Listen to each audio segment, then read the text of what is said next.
game is not important. The hero Rico is trying to destroy his home because he loves it so much. And go. All right. Here, this is just like a minute, 15-second auto-scroller. There are some SAM sites that we're going to destroy, hopefully before it tells us to destroy them so we don't have to hear extra voice line, because no one wants to hear dialogue.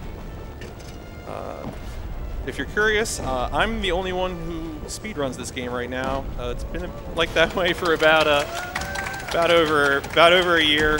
There was some other people early in 2016 who are also into this deviant lifestyle, but right now it's just been me. But that's okay. I'm here to represent and tell you the good news of Just Cause 3 speedrunning, which has lots of very important life lessons for real life. We can shoot this stuff over here, and we will be back here in about 10 minutes to level this place, but because this game is very strict with giving you abilities to interact with stuff, it's not actually going to count any of this. So you can see it's blowing up, but we're struggling. I see someone talking about playing this game offline. Yep, that is how I'm running it. Playing this game in offline mode for Steam, if you have it on Steam, for example, is definitely the best way to play it. Alright, so now we're finally going to start doing movement stuff. Most of this game really is about making use of the parachutes, the grappling hook, and the wingsuit to move around. And because the donation incentive was met, we're also going to use the jetpack, which provides some additional movement options, as well as also some additional weapons. So here, this is almost like Just Cause 2 style movement because I don't actually have any of the advanced stuff yet, because the game is very strict about, again.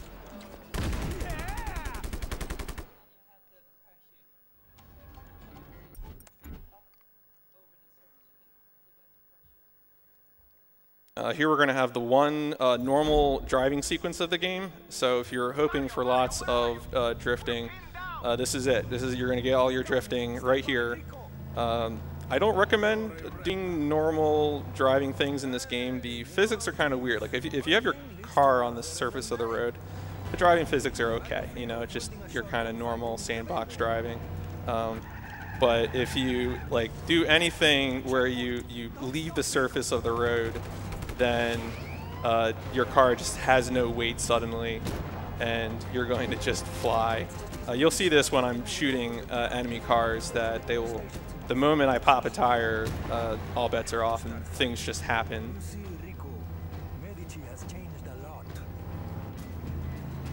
So here we're just driving to the final point. Unfortunately, if you actually stray from this path, the 20-second timer will start, and there's no shortcut that will get you to the destination in time to avoid running afoul of that 20-second timer. So here we're going to have our first set of waves of enemies that are going to come at us. The intended strat is to use this tank, and that is generally the fastest thing to do.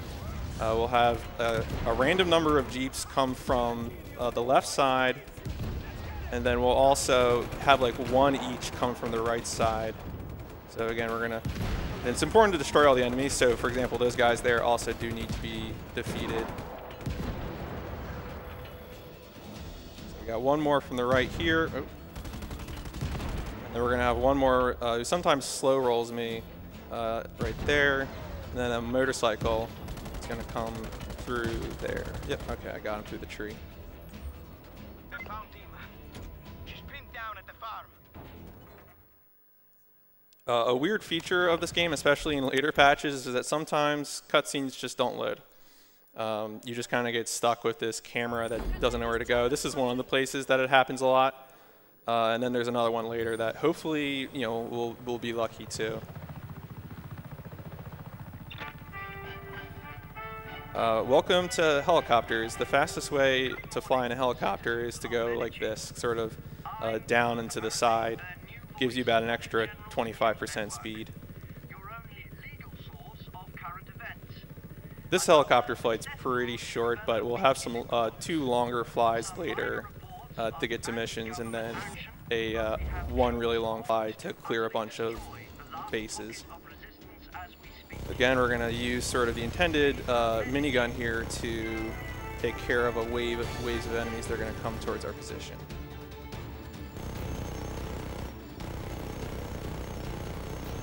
So here what we want to focus on is trying to pop the tires from a distance. As you can see, whenever you pop the tire of these Jeeps, they flip over and instantly kill everyone inside. So you don't have to worry about, you know, one of these guys coming out and having to hunt down every last enemy. For this helicopter at the end, ideally you want to kill the pilot before you actually blow up the helicopter, although it really isn't consistent. Yeah, so there I had to end up blowing up the helicopter.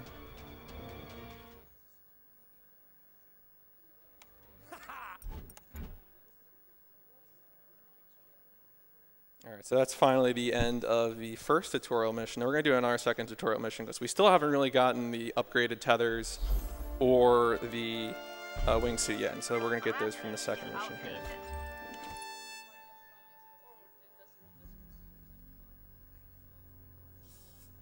I have a quick question. Sure. How come you don't run Just Cause 2? I think the answer to that was, there's two answers. One, I would say the movement in Just Cause 3 is more fun because the wingsuit, which we're about to get, isn't in Just Cause 2. And then the other answer is that, so in this game, I'm going to be doing these things called liberations later, where I have to blow up certain bases in order to unlock missions. And Just Cause 2 has sort of a similar thing, but in Just Cause 2, it's just grinding out chaos points, whereas opposed to this game where it's kind of more focused on specific geographical locations. So I would say those are my two answers. Anyway, all right, well, I got the chat right here in front of me, so maybe I'll answer some chat questions. I don't run any GTA games, but I do watch lots of GTA streamers. So that's definitely why I have beautiful, beautiful emotes like yes duping. Who wouldn't want to see yes duping?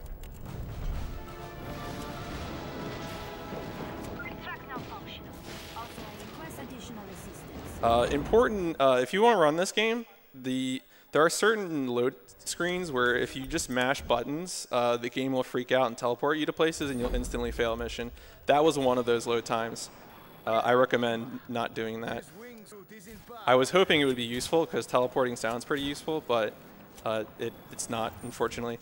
Like for example, another thing you can do in this game is it's actually fairly trivial to clip under the map, but you can't really do anything with it. It doesn't let you skip any sequences. Ready for the convoy.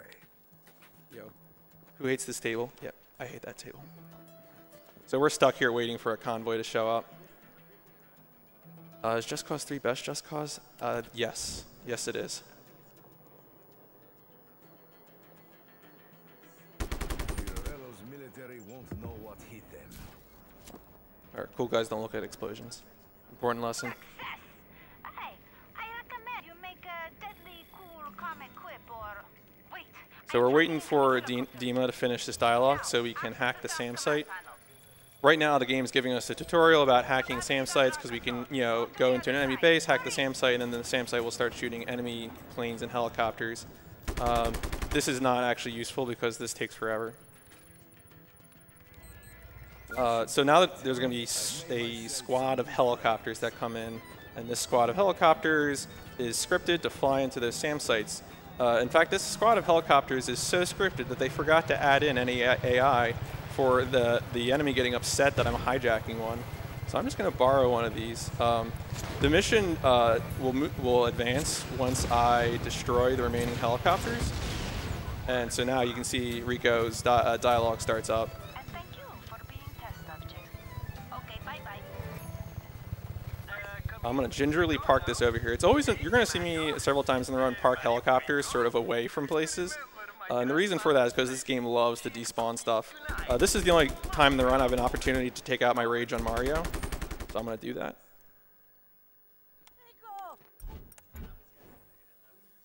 Oh. Oh. All right. Okay, well this is new. I have never gotten a fail to load on this mission, so that's a good sign. That's a very good sign. Ooh, lad.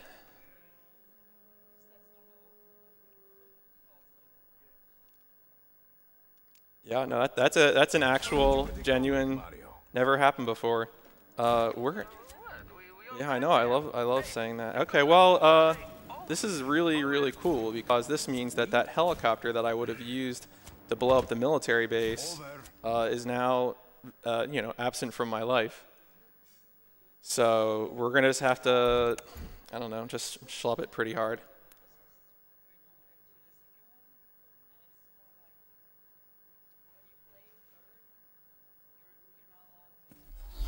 Yeah, so there you go. It actually loaded that time, which I guess is good. It would be pretty sad for the marathon if the game just stopped working altogether. All right, so it has, again, this has never happened before, so I actually forget what it's like to just blow up this base on foot, but we're going to do it. So there's a lot of little strats to blow up these different chaos objects. The easiest way to blow up these fuel tanks, if you just have a machine gun, the best way to do it is to blow. Oh, there we go. Smooth move. Do I have any good Just Cause pun? I'm really excited to be playing this game for a Just Cause, actually. I've been sitting on that pun for months and I totally forgot to use it.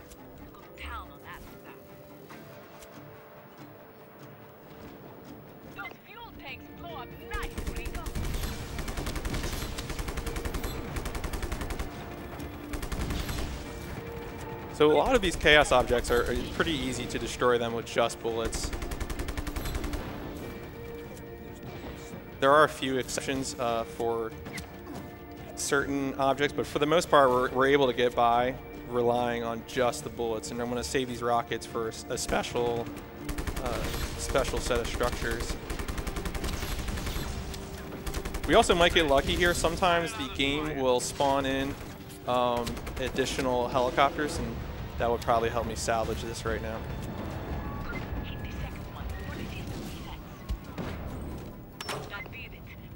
One of the things you might notice me doing, and I'll point this out more later as it becomes more relevant, but so you have a grappling hook, and later on you can get an upgrade that will allow you to re-grapple to a different point while you're being tethered towards something.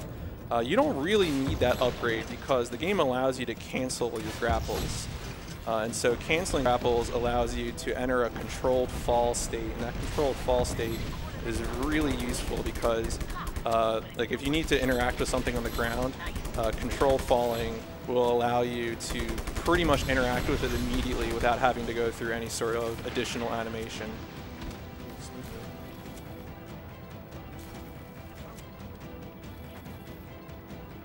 So another important point here is that these weapons lockers, some of them are random and some of them are not. And so one of the things that I'll be hoping for is good luck for a few of them that are semi-random. Here at this base, I got pretty good luck because I was able to get rocket launchers in both. Sometimes you get these little black grenade launchers.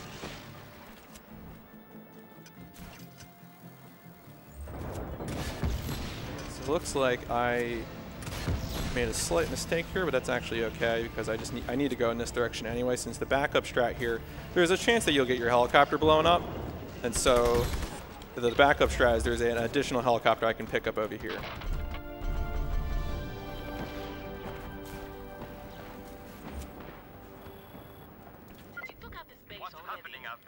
So right now we're liberating the province of Bahia, and Bahia consists of an outpost, a military base, which is what we just destroyed, and a town, which is what we're going to go to next. The outpost was the thing we destroyed during the tether tutorial.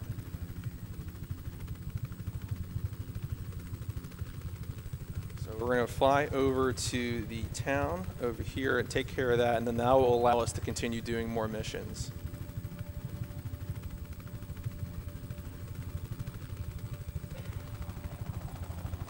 Yeah, liberation basically just means destroying everything, because that's how you show your love and affection for your town. Okay, so there we go. We got, again, so these are some of the structures that we'll deal with in towns. Ideally, we would have had a missile chopper here, which would have allowed us to destroy all this stuff very easily. You can use machine guns to blow up most things, but for example, statues are something that you really want an explosive for.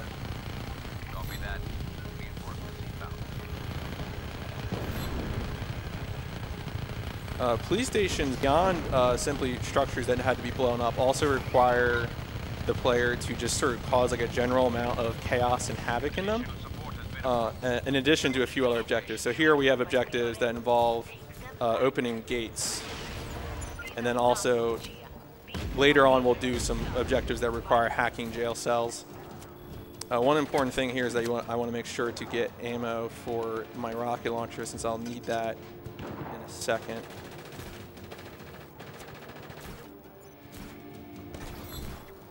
That's it. Alright, so that, in order to finish a town liberation, unlike the bases and outposts, you have to do this flag. And there was an example of me entering a controlled fall and then immediately going into the animation for bringing up the flag.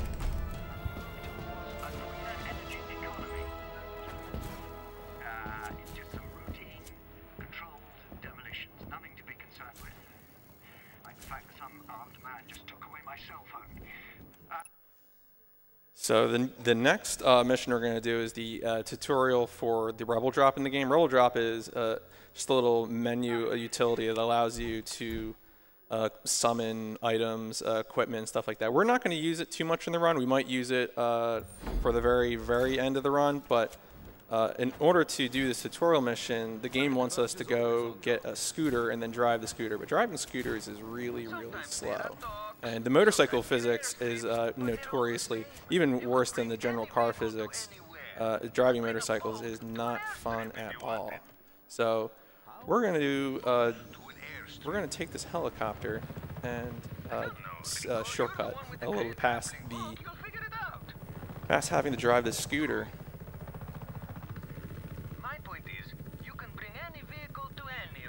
I think that the game might actually intend this, as opposed to other.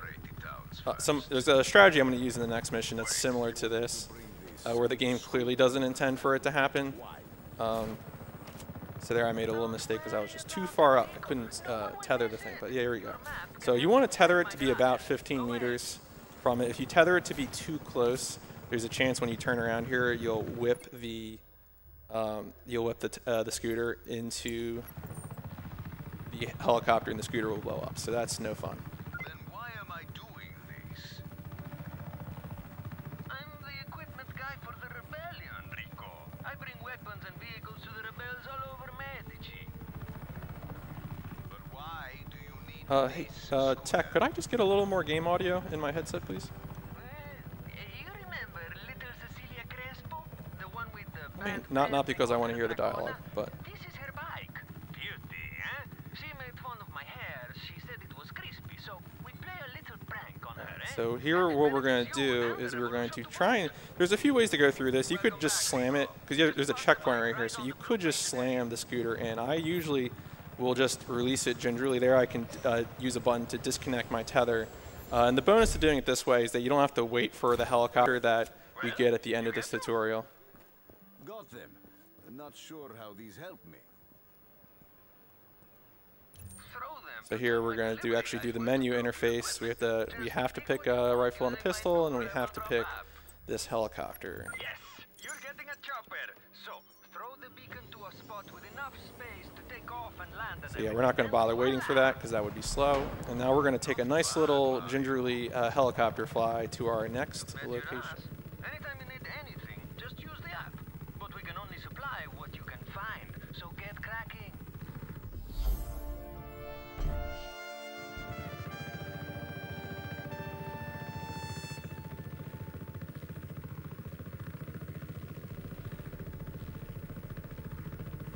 Hey, Sheldon to Rico.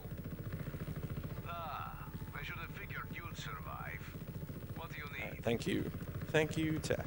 All right, we're in there. So here we're doing a helicopter fly again. This is kind of the last long helicopter fly just to get to another mission. Of his disappointment. I thought you and your pal would like to know. Thanks, Sheldon. Mario, you there? I heard it. I'll meet you outside of town.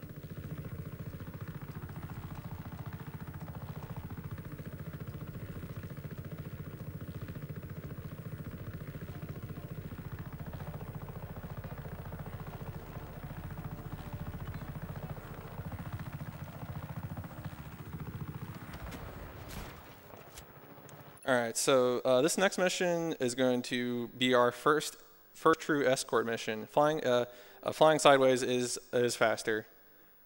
It's not so much strictly sideways as it is sort of down and to the side. Here there are, for some reason, 3 cutscenes that I have to skip instead of just hitting skip once, because that is intuitive.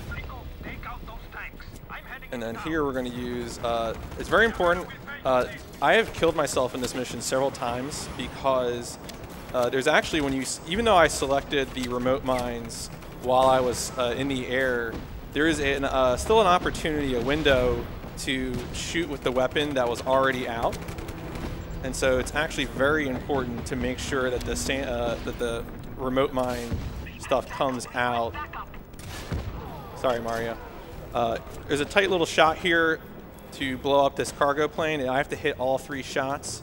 And thankfully with my hot NA aim, I can do that. There we go. Yeah. Esports.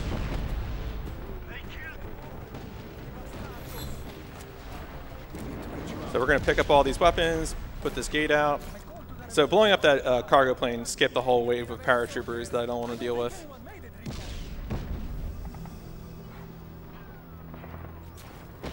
So anyway, this is the first escort mission, and as we all know, escort missions are a poor design choice. So we're gonna not do the escort missions intended.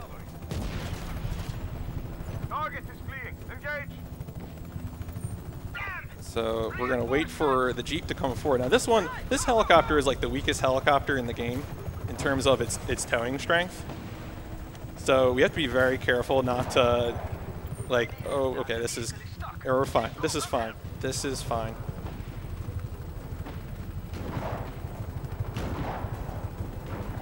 So unfortunately, this isn't quite as simple as taking the Jeep to the end mission trigger. Instead of taking the Jeep to the end mission trigger, we actually have to, I don't even know what that debris was. We have to take the Jeep to the mid-mission checkpoint. And if we take the Jeep to the mid-mission checkpoint, we have to kind of swing it through, like just kind of, you know, rock it through. I want to be careful, of course, not to swing the Jeep into the bridge, because that'll blow up the Jeep. And then, but you know, also you don't want to slow down too much. So there's a bunch of I'm gonna be playing it pretty safe here, because I don't want to have to reset this. Yeah, so there we go. You have to kind of swing it between these 2 light posts, and then that gets you the, yeah, I do appreciate that Mario is still firing out the side of the vehicle. This is a very, very strong anti-aircraft weapon, firing your shotgun out the window of your pickup truck that's suspended from a Jeep, from a helicopter. So now we can take the Jeep to the end of the level and just sort of dunk it into the end area. And you'll notice that once I get there, that the cutscene does show that we drove there, because that's exactly what we did, because we did it like intended, of course. Don't ask questions. There we go. Yeah, see, we drove there. Easy.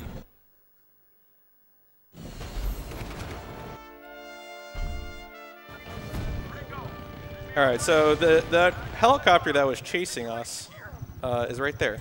And unfortunately, some of my allies did the very discourteous thing of shooting it, which means I'm going to lose a little speed here, unfortunately, but we're going to do, it's still good. It's still good. We're okay, well, I'm really sorry for this noise that you're going to have to listen to for the next however long, but we're here together. We're here together. We're going to listen to this creaking helicopter until we get to the next mission start.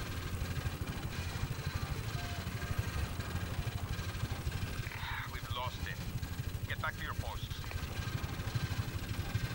This is a safe helicopter. If you see a helicopter like this in real life, you can feel comfortable knowing that this is safe.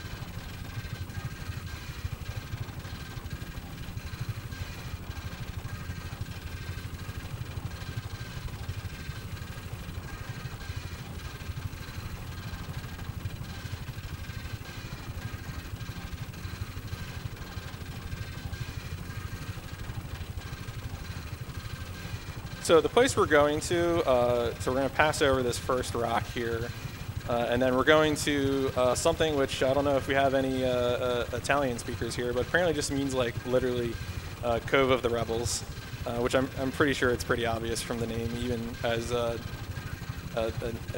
nasty American English speaker.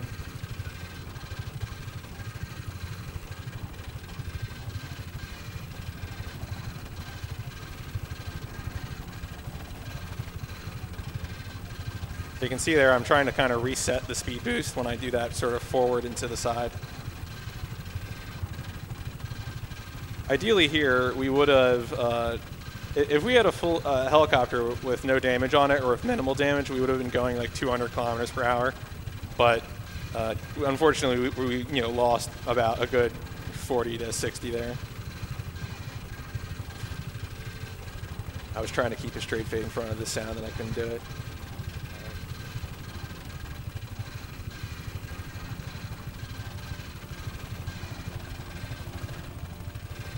All right, we're finally here. At long last, our national nightmare is over. So now this mission is going to teach us about fast travel, which is how we're going to travel for most of the parts of the game. So we won't have to do any more helicopter flies like that.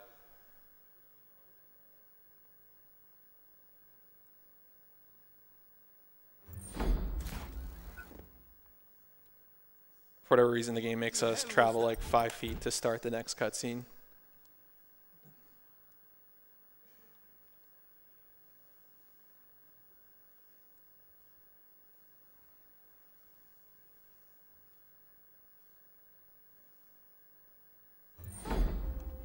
So we need to help this boat out, and we can do that from a distance. And then we're going to go into the map and do fast travel. So now the fast travel stuff is an important part of this game because in order to do fast travel, you need to have a flare. Flares don't get consumed when you fast travel from somewhere that's liberated or somewhere that you own. But there's going to be several mission endpoints where I'm going to be dealing with areas that are not, places that I've liberated, and I don't plan to, so there's no reason to change the route.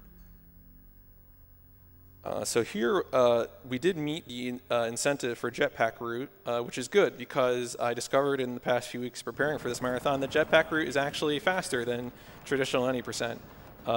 So good work, everyone, for sparing me from that difficult decision. So here we're going straight to the third part of the game. And this part of the game is, this is kind of the most difficult base to destroy. Because this, oh, am I dead? No, I'm still good. We're fine. This is fine. Usually if you stand right here, this thing can't attack you. But you can tether it like this, which is very safe and I recommend doing. Instead of destroying this base right now, my goodness. Instead of destroying this base right now, we are going to peace out for a little bit because we need to go get the jetpack.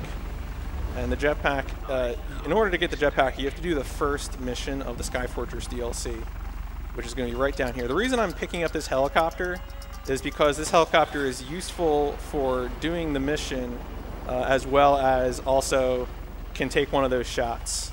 So I'm able to safely get away more easily. Dispatch. Target is still at large. Find him.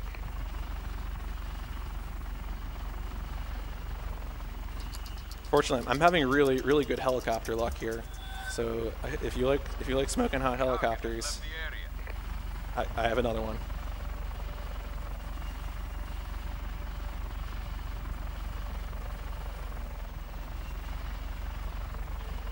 So I'm going to do the same thing again. The mission start point is like right over there. So I'm going to park right over here. And you'll see in a second why I'm doing it this way. So this is two reasons. This helps me prevent the helicopter from despawning when I start the mission, and then also the helicopter will be useful during the mission.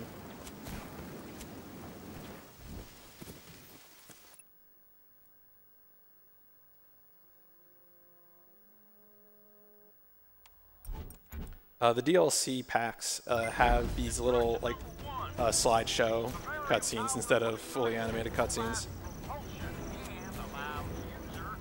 So now we're supposed to be doing a tutorial for learning how the jetpack works, but the jetpack, while very useful, is not as fast as a helicopter.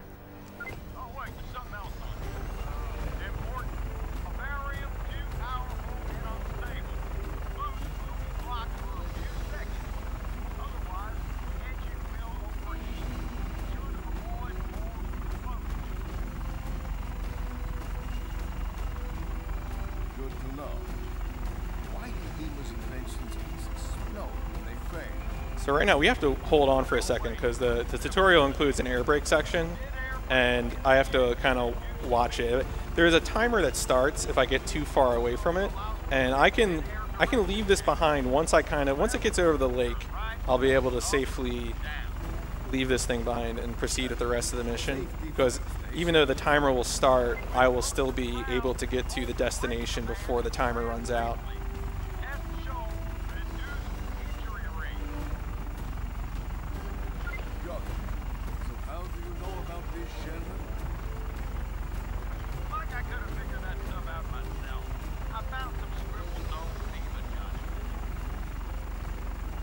So once we get over this wall, the timer will go away. So we don't actually need to catch up with the drone, we just need to know where the drone's going. Yep.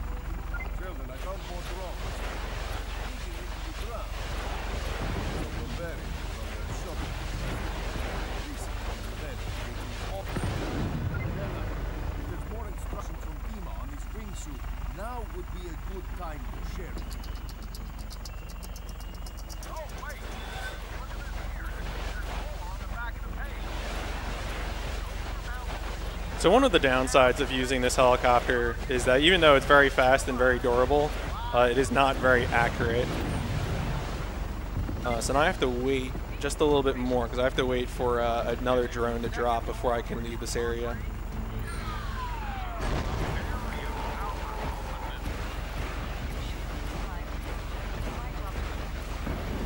So now I can fly up to the mission endpoint. And once I fly up to the mission endpoint, I don't actually have to continue doing Sky Fortress missions. I don't have to continue doing them. I can go back to doing the rest of the game. So that's sort of the calculus of Jetpack Route, is that by doing this mission, which obviously takes more time than not doing this mission, am I able to save enough time with the jetpack that it makes up for it? And we used to think the answer was no, but it's become pretty clear that the answer is definitely yes.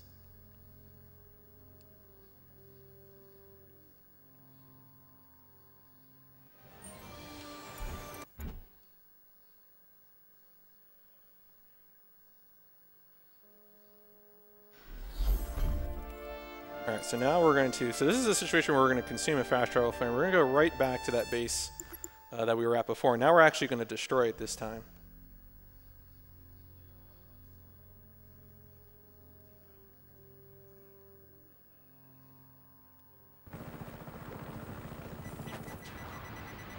When you have the jetpack, you have a little, little UI that allows you to dodge missiles, including this nuke launcher.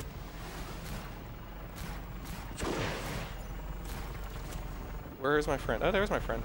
All right. So I have to wait for the next cycle of this. Oh, no, please don't fly into that. That's unsafe.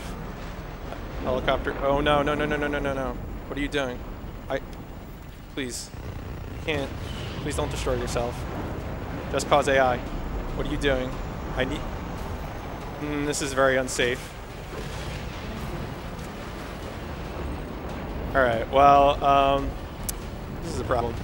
I apologize. Well, we're gonna have to just blow some stuff. Okay, yeah, that goes that helicopter. Sometimes you have that problem where the helicopter will just annihilate itself on the... Oh, Rico. Please don't do that. All right, we're gonna... This is... Oh no, we died. Okay, well this is going very swimmingly. The good news about dying here is that we might get another crack at a helicopter. The reason that I wingsuited into the tank like that was because the tether will disappear when the Bavarium shield turns on.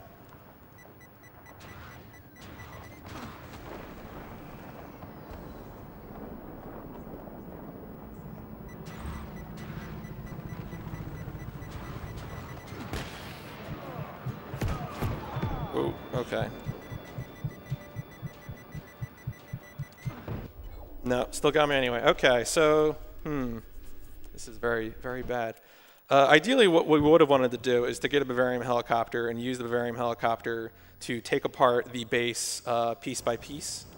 So the problem we have now is that we have to, when you die here, you get teleported to sort of the wrong side of the base. And even though I have this this stuff that allows me to avoid the homing missile, it's not too useful because the homing missile will still get kind of hit you anyway. So what so now we're gonna get a chance to do what we wanted to do, which was tether this down so it can't fire. And then hopefully there is I hear a helicopter. All right, so this is not an optimal helicopter, but it's gonna work for our purposes.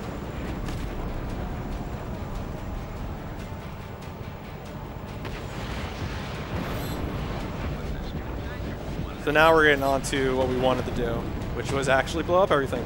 One thing I have to be careful of is this tank can definitely be a nuisance, because tanks in this game are very good at destroying helicopters.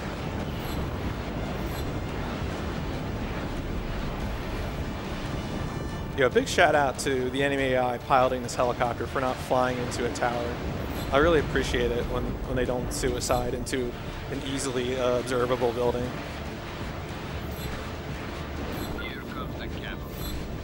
So when you hear that dialogue line, "Here comes the cavalry," that's a pretty good sign, because that means additional helicopters are coming.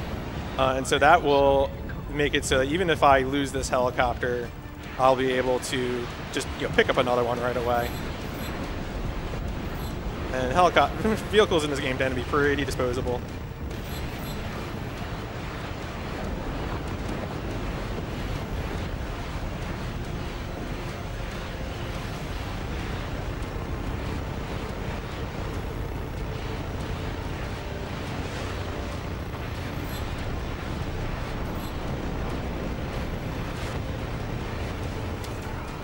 So this is fine, because we want to get one of these anyway. Probably this one, because this one isn't smoking. Oh, no, maybe it is. It is. Yeah, that's cool. There is a risk here that when you're hijacking these that you'll get shot out.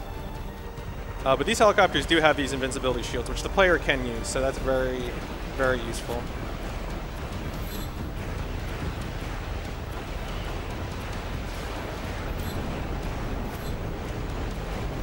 All right, so I think we're in the, okay, I just wanted to make sure, in the interest of marathon safety, that I actually got everything before flying away.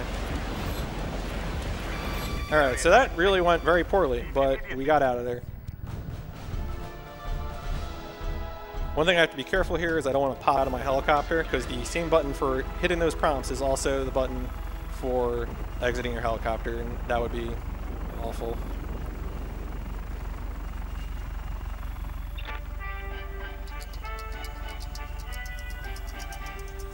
So now we're going to move on. So the way this is a game in 3 acts, and you have to liberate 3 provinces for each act of the game.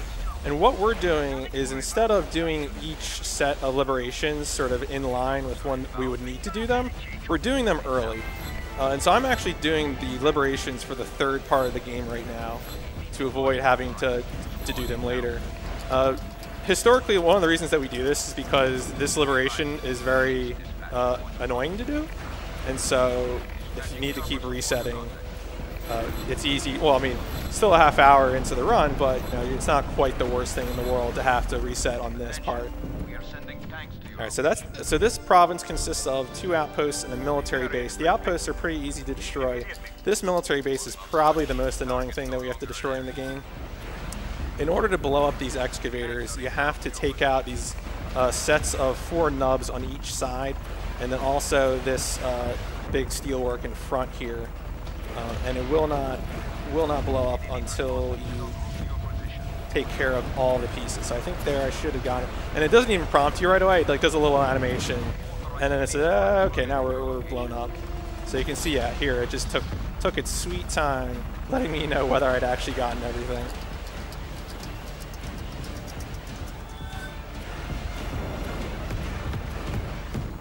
Oh, I bumped the spacebar and then died, apparently. Well, the moral of the story there is know your controls. So here we're going to have to resort to doing things on foot, which is not the end of the world. This happens a lot because there's a lot of stuff that goes on there where you are getting shot by flak cannons and getting shot by other objects. So what we will do here is take care of this stuff the best way we can on foot. So here I'm going to be using the as much of the jetpack weaponry as I can.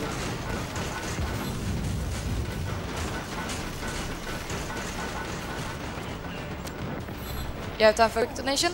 Sure. We have $20 from Food Squeaks.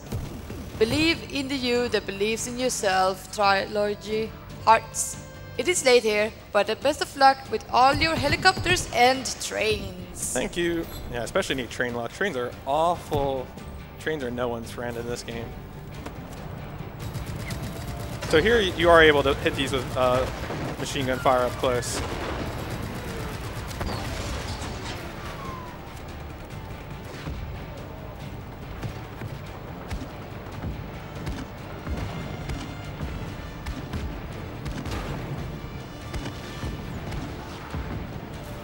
This takes a lot to destroy if you don't have infinite rockets. All right, we're going to try and take a risky move here of taking one of these out. This could very well backfire, especially since there's anti-air cannons right there. The reason I want to do this is because these Bavarian refinery stations are really, really annoying to destroy. They take a lot of firepower. And so having the firepower of this helicopter is actually super convenient. I'm also going to apologize for the most annoying noise in the world, which is about to happen. There you go. So the trains that are passing by shoot clusters of lock-on missiles, and the game makes no attempt to reduce the shrieking sound of the lock-on missiles, which is very cool and good. So yeah, I'm got to take care of these. And then that should be it for that.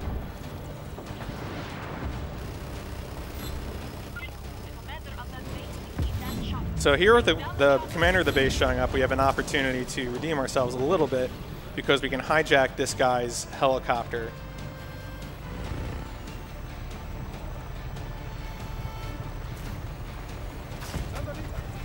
Unfortunately, there is a huge risk of being shot off it by other helicopters.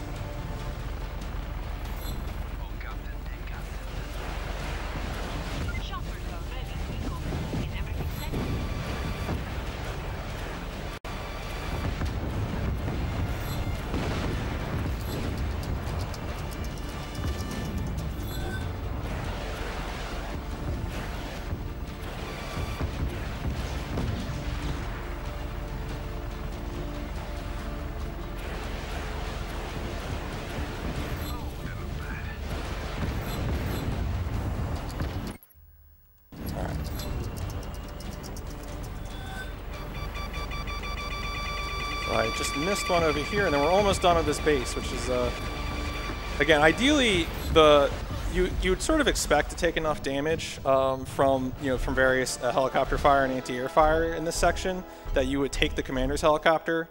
Okay, so there's a problem in this game recently where it will despawn the helicopter that you're in, which is very cool, and I quite haven't figured out what causes that. It actually, I was in the Shots Fired 4 marathon, and I had the same exact problem. Had not been a problem before. This is a route that we've used or everyone's used for a while, or I should really just say me at this point, because no one else is running this game. But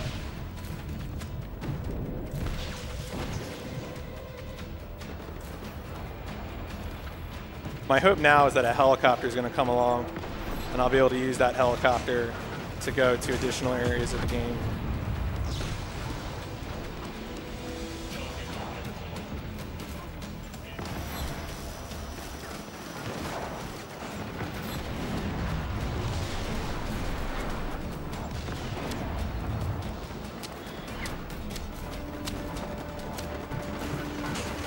So I'm having bad luck here with these. Usually they blow up with one, but I'm having the great fortune that they're not blowing up like I want them to. So here the game has spawned no helicopters for me. It might actually be worth it to take a death to see if I can get helicopters to spawn, but I'm just gonna slowly make progress. All right, so now what we're going to do is actually we're going to kind of help ourselves out with the jetpack, because normally what we'd have here, we would have the Bavarium helicopter, and we'd use the Bavarium helicopter to fly to an additional province. There's one province in the game that's made up of just outposts.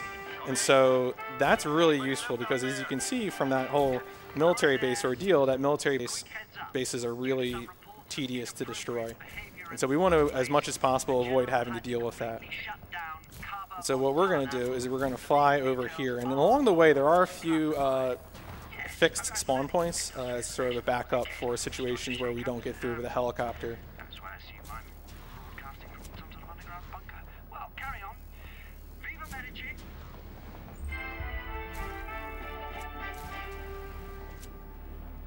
So the place we're going to is actually that. So yeah, Littorio Torto is the province, and the first outpost in Littorio Torto is that that antenna up ahead, that big radio tower, which looks very far away. It's not actually too far away.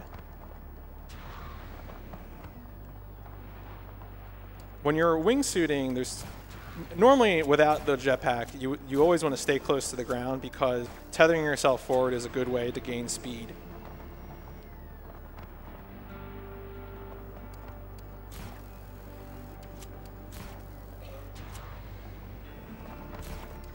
So unfortunately, I think that helicopter up there is not a helicopter that I want.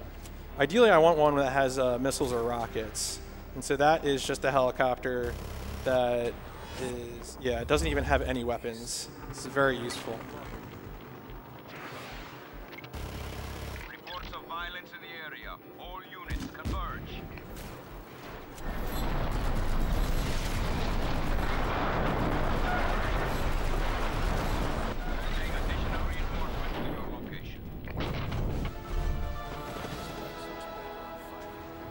All right, so that's one outpost down. Now we're going to go to an oil rig out at sea. Now the oil rig is going to be good because we will be able to get a helicopter and actually resume a somewhat normal looking run at that point.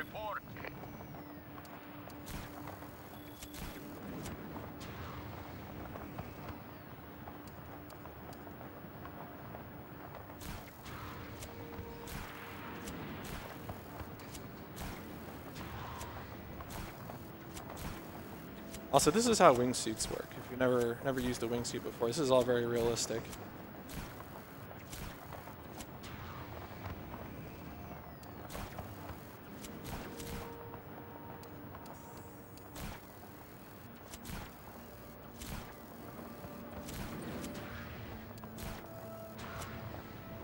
Yeah, so there's going to be a fixed spawn for a helicopter on the helipad out here, and then I'll be able to take that and use that to actually not take forever to get to the next base, which will be nice.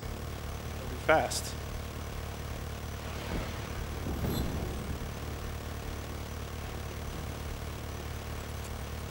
This is dispatch. Did we get him? Oh wow, What's going on? interesting. So this has never happened before. I've never seen this kind of helicopter spawn here, but this is super cool. We just have to hope I don't do something terrible to lose it. Typically, the helicopter that spawns here is a very heavily armored rocket helicopter, which would be plenty useful for my purposes here.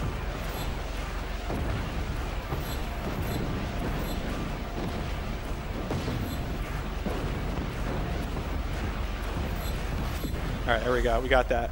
All right, normal run. We're back to a normal looking run. Oh yeah, okay.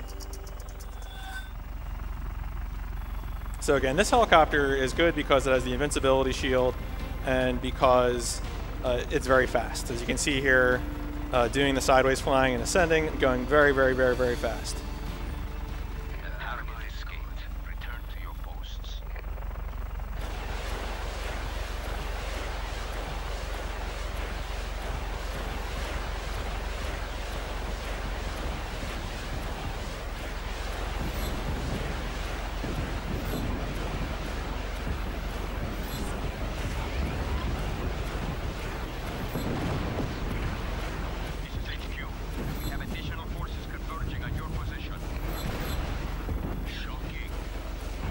Yep, so that's what an outpost clearing should look like in this run, as opposed to me having to do things on foot.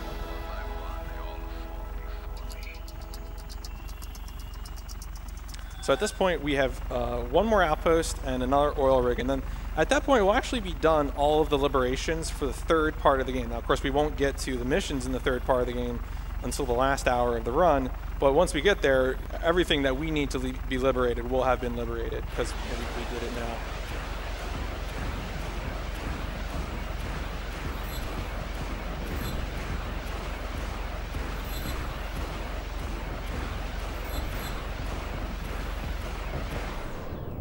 See, look how free the base is. It's been liberated.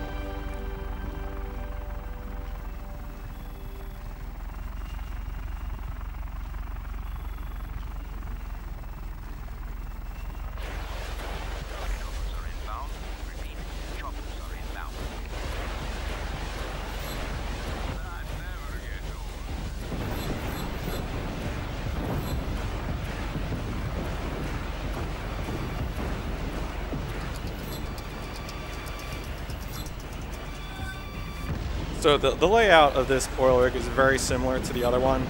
It's always, you always got to be careful of the fuel tanks that are attached to the legs. Very easy to miss those. And then there's a few, there's like usually a transformer kind of buried inside. I just got it there with that rocket, but you also have to be careful to get. And then this little guy right over here. So now we're actually, we're done with the, again, for the liberations, the third part of the game. It's kind of the lion's share of the liberations. Very smooth. One thing we have to make sure to get here, so compared to normal any %, we do have to get a flare here. And then once we get that flare, we'll be kind of back into the normal any % flare route. And then we will travel back to the first area of the game. And now we're going to do one more bit of liberating. We're going to liberate the main base for the first area.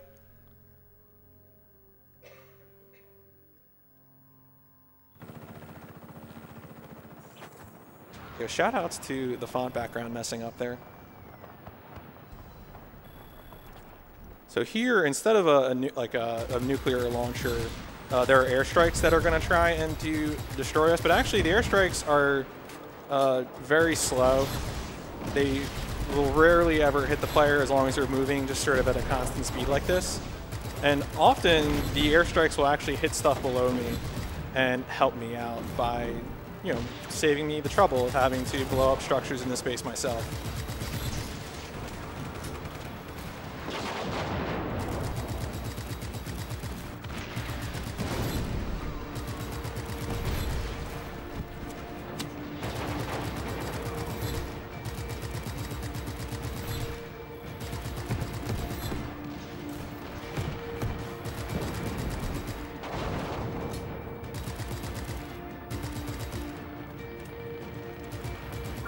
Alright, so I'm almost out of ammo here because of all the ammo I had to use on foot before.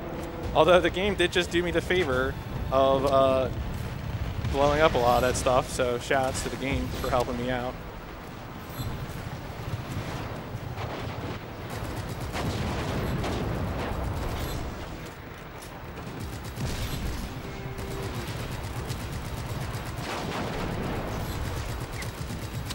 Alright, so almost done here. We just got to get one more transform, which I think might be the one I might have missed up here.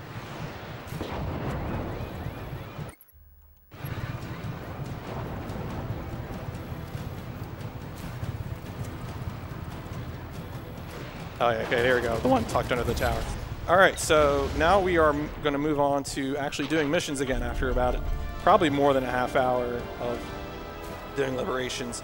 At this point, we're done all the liberations for the third part of the game, and we've done, I would say, 2/3 of the liberations for the first part of the game. So we're through a lot of that stuff. So we're going to be on to doing some missions now. Why is no one responding?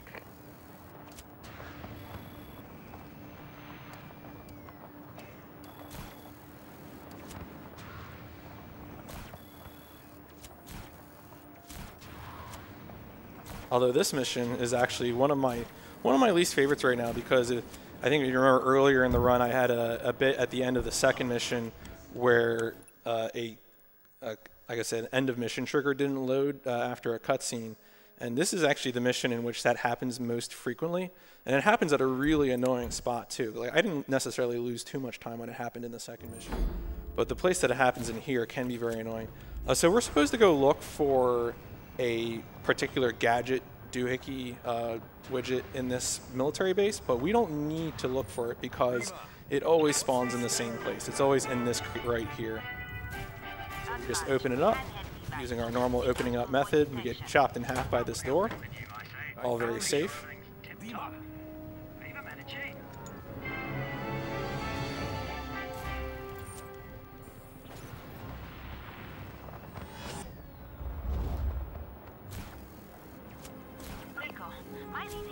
So now we're gonna travel to this area where we need to place this gadget.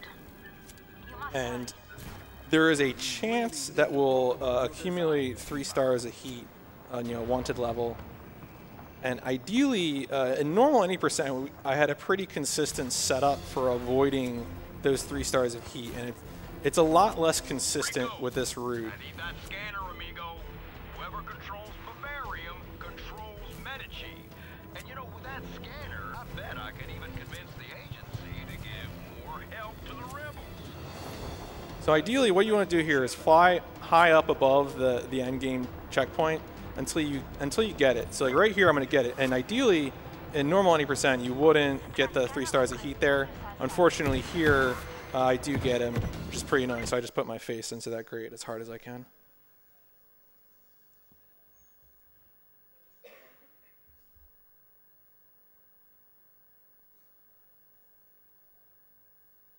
And so now we're going to have to take some evasive maneuvers to get rid of the heat. Unfortunately, we can't go to the end mission trigger until we get rid of that heat. It just doesn't tell us, even though I could go there, but it won't let the mission end until we lose the heat. Oh, I know just what to do with that ruined scanner. I've got the scanner, Sheldon. Where are you? Good job, Rico. I knew you'd come through for me. Hey, let's meet up and celebrate at Cafe Francesco. I hear tell they make one mean Pinelli Compulio. Oh boy. So ideally what we can do here is just kind of stall for a little bit and the timer will run out.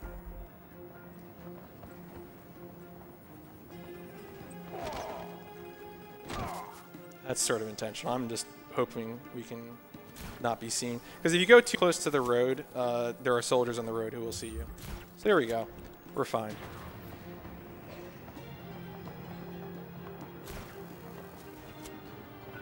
So let's hope that this cutscene actually loads.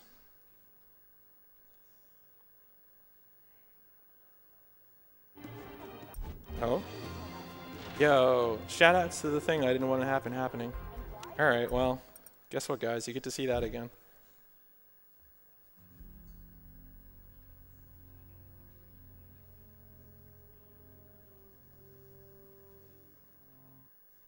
Can I pop in with a donation? Oh, please do, please. Okay, I have a $10 anonymous donation. Got the scanner, Sheldon. The German Rummel. And there's a $100 donation to staying up late to watch our friend, the world record holder, speedrun Just Cause 3. Good luck, Trilogy, from Coca Koala and Turrets Lover. Thank you. My apologies for a less than world record run right now, but hopefully we will still get off some of the mission strats pretty well here. Unfortunately, their heat got renewed, so I'm just going to kind of use the fail-safe strategy to get rid of the rest of the, because unfortunately the helicopters just know where you are. Like they know. You can see like they're spawning above me, so we're just going to hide out in this cave like a bat. Because, as you can probably tell, the helicopters aren't good at flying, so they can't actually get down here. This is sort of the backup strat.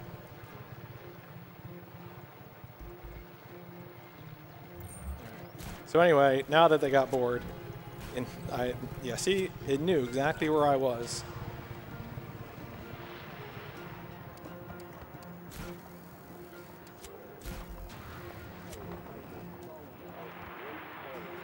Well, I've never had it not load on the second try, so this will definitely be fine. Yep, see, it works fine. Second time, every time.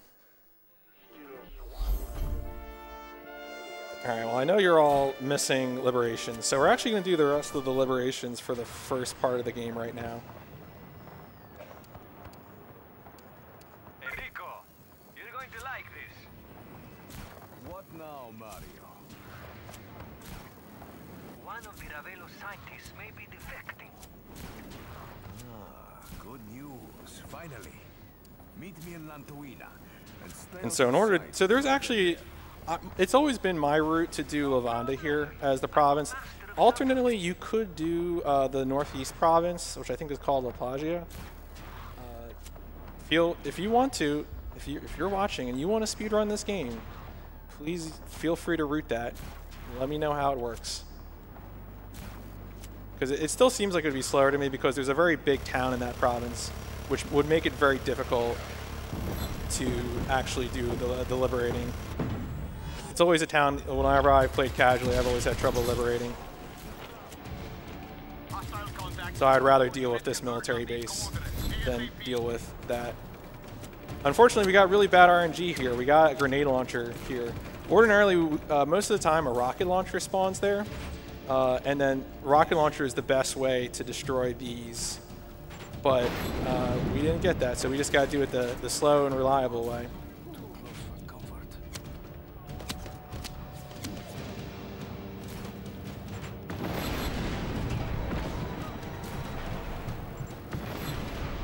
Target confirmed.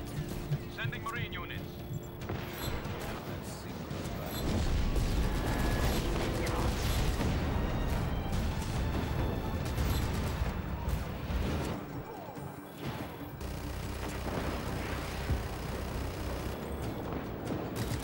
Unfortunately, there the jetpack rocket locked onto an enemy vehicle instead of the chaos structure, which is really what I would have wanted there. The lock-on's kind of hard to control.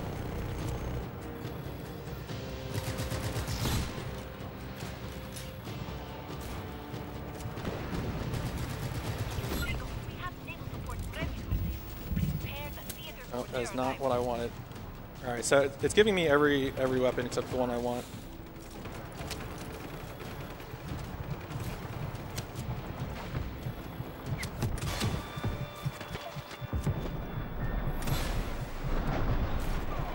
Alright, this is fine. This is fine. We're safe.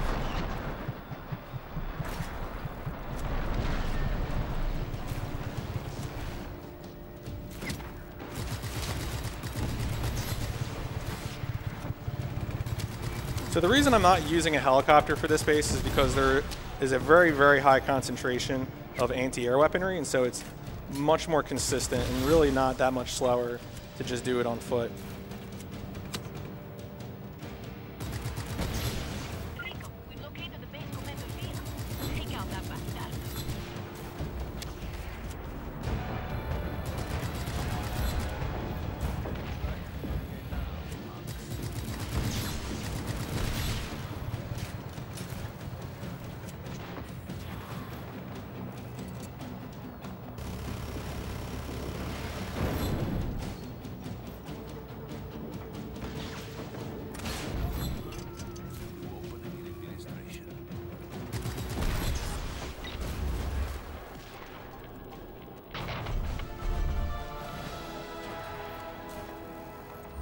So that was the military base, and now we have to destroy 2 towns and an outpost, both of which aren't too long. That was kind of the big part of doing this liberation, was taking care of that military base.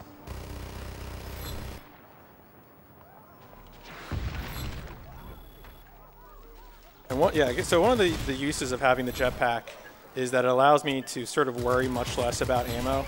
So, you know, where those statues I used to have to root to make sure I had explosive ammo to destroy them, I'm able to rely much more, consistently on using the jetpack rocket, as long as I have space to aim it.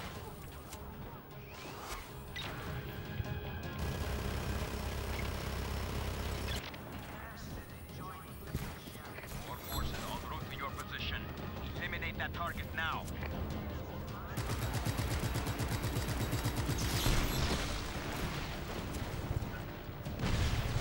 So I'm going to borrow this helicopter here because again, one of the difficult parts of towns is that you have to cause enough havoc in the police station. And so, of course, infinite rockets is a very, very good way to cause havoc. There we go. I pretty much got it almost immediately.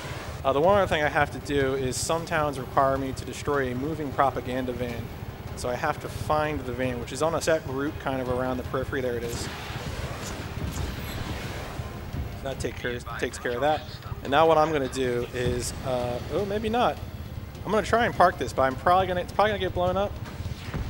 Yeah, all right. Well, in that case, I'm just going to park this one instead. Thank you, sir, for bringing me a fresh helicopter. I appreciate that a lot.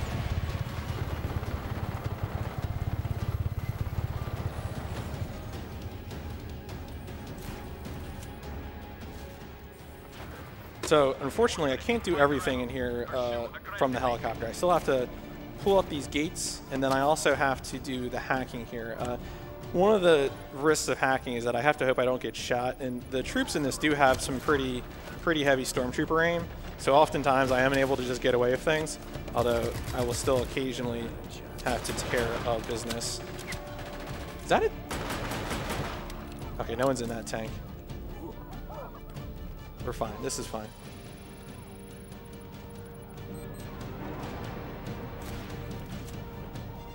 Okay, Trilogy, we have a $10 donation from Lord Rails. He says, really enjoying this run, Trilogy. Keep up the good work, guys. Thanks very much for the donation. All right, so that's that town taken care of, and now we have one more outpost and one more town. Wanted to give you the breaking news, but the base of Gratia has been demolished. So now I'm going to go back and take that helicopter because, again, as I mentioned, there's another town, so there's another police station where I need to cause havoc quickly. And then also, as we saw earlier in the run, it's pretty easy to destroy outposts because you just have to destroy, very, very destructible things that you don't have to get up close to destroy.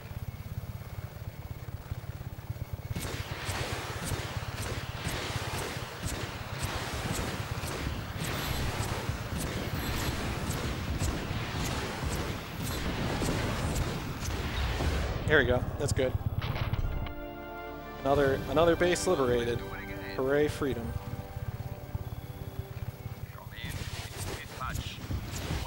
You keep using the word liberated where a lot of people would use the word destroyed. Well, it's just a matter of defining the word, I think. It's really...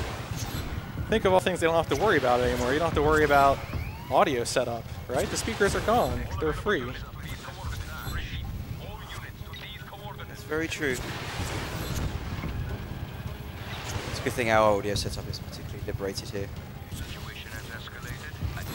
I mean, what could possibly go wrong?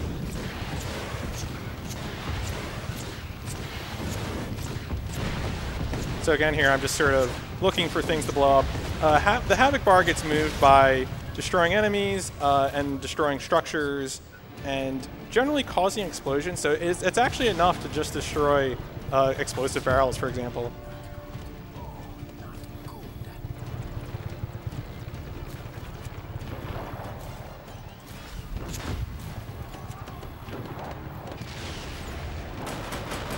Enemy helicopters, when I mean to destroy them, are pretty easy to destroy because I can just tether them to the ground. And then the enemy AI will attempt to escape from my tether by flying away, and it doesn't work out. Oh, crap. Okay, so that was a little bit of a mistake there, because what I had wanted, when you clear a police station, you lose heat. And that's useful because the one type of structure that I need to destroy here is called a monitor. And monitors are just this series of buttons that you have to press within a certain time limit. And you can't be pressing those buttons if you have heat. So I'm just going to hide here for a second while the search meter goes down. Ordinarily, when you clear the police station, you would have your heat cleared, but because I shot someone after clearing the heat meter, the police station, I couldn't do the monitor. So now I'm able to actually just go and do these monitors and finish liberating the town.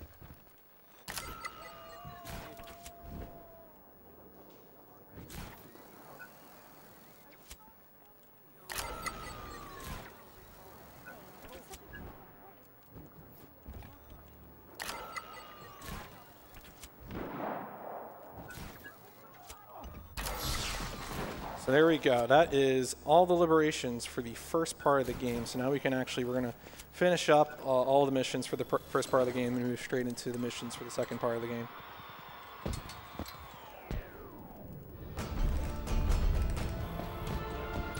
And we're also going to, so important fast travel lesson. If you fast travel to the marker for a town or a village or something like that, it'll drop you way up high in the sky from a helicopter. But you can actually fast travel to the markers for the side missions. And when you fast travel to the markers from the side missions, it lets you just appear directly on the ground without having to deal with any sort of flying down to the ground or anything like that. So we're going to do that whenever we can, because that is it's way quicker than having to deal with flying down. For this mission, we have to get a military vehicle for Mario to drive.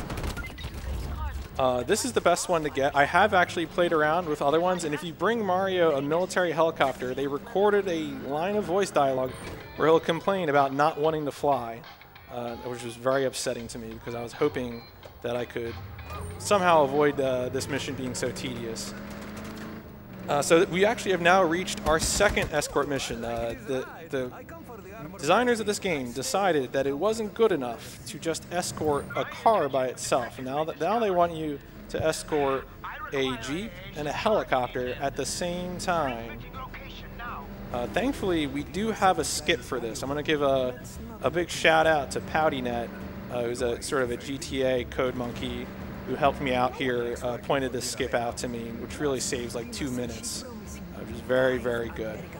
So thankfully, we will avoid the accursed escort mission as intended for right now.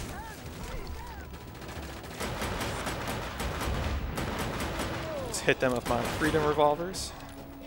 Where is Okay, so ordinarily when you kill all these enemies, you lose heat instantly, and the mission continues. But all right, well, there you go.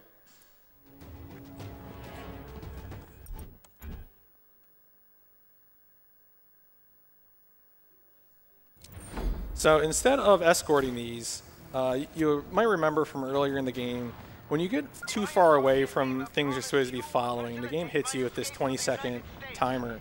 But if you know where you need to go, and something happens where the timer gets sort of interrupted, what you can actually do is go to the destination and then take care of what you need to take care of. And then this will actually be good enough to, well, hopefully here I might have... The timing on this is somewhat tight.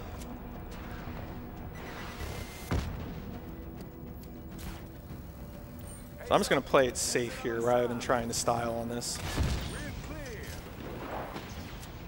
Ideally, if I had more time, I would have swung around to the left to stay close to the ground so that way the SAM site wouldn't shoot at me. But in the interest of safety, I just said, well, let's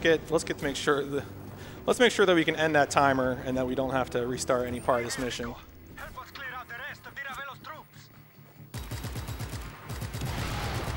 Yep, just like we drew it up. Very safe tires, and so that should actually end the mission.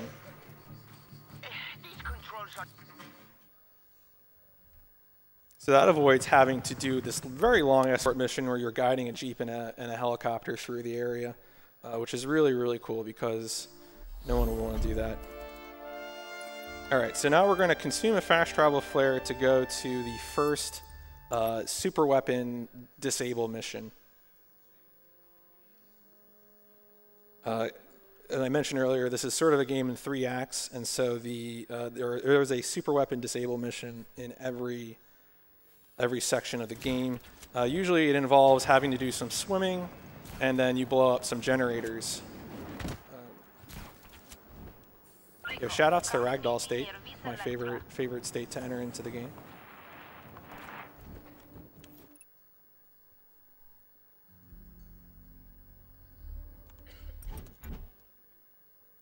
And so these, the first 2 of these missions are also characterized by having to follow, well, all 3 missions involve following a set of pipes. And then you also typically have to blow up some boats or something. And for me, routing this game, the boats are always kind of a secondary thing because you can shoot the people on the boats. And obviously, that's a way to proceed with the mission. But This is one of the these super weapon disable missions are one of the parts of the game where the jetpack weapons really excel, because the jetpack weapons are really, really good at destroying infantry and light vehicles. See there, they didn't even get a chance to display the red triangles that would have signified my need to destroy them. One moment, Rico. We'll have gate open for you. And the other really useful part of the jetpack is the jetpack actually allows you to boost underwater, which is something I only discovered like 2 weeks ago, which I was really excited about.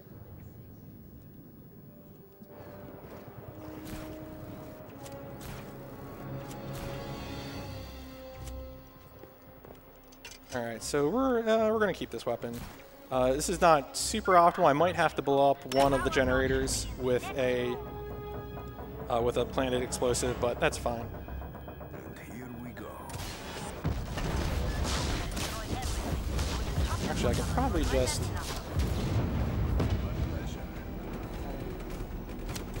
Right, no, don't... Sir, you shouldn't stand near the barrel. That's very dangerous. Alright, well, I'm just gonna... I was hoping to swag there, but we're just gonna plant that.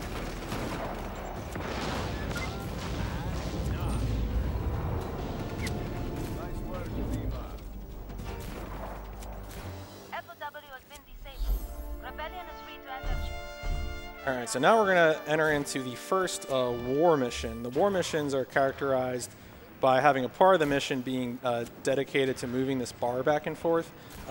Missile Cowboy, which is the mission we're about to start, has 3 parts. And so the second part will be the war mission part.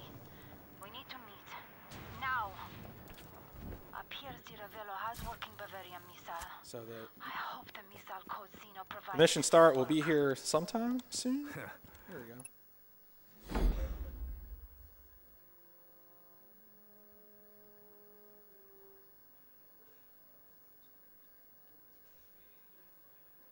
So the first part of this mission is that we just have to fly to a location where we have to destroy a transmitter. Okay, bring it in.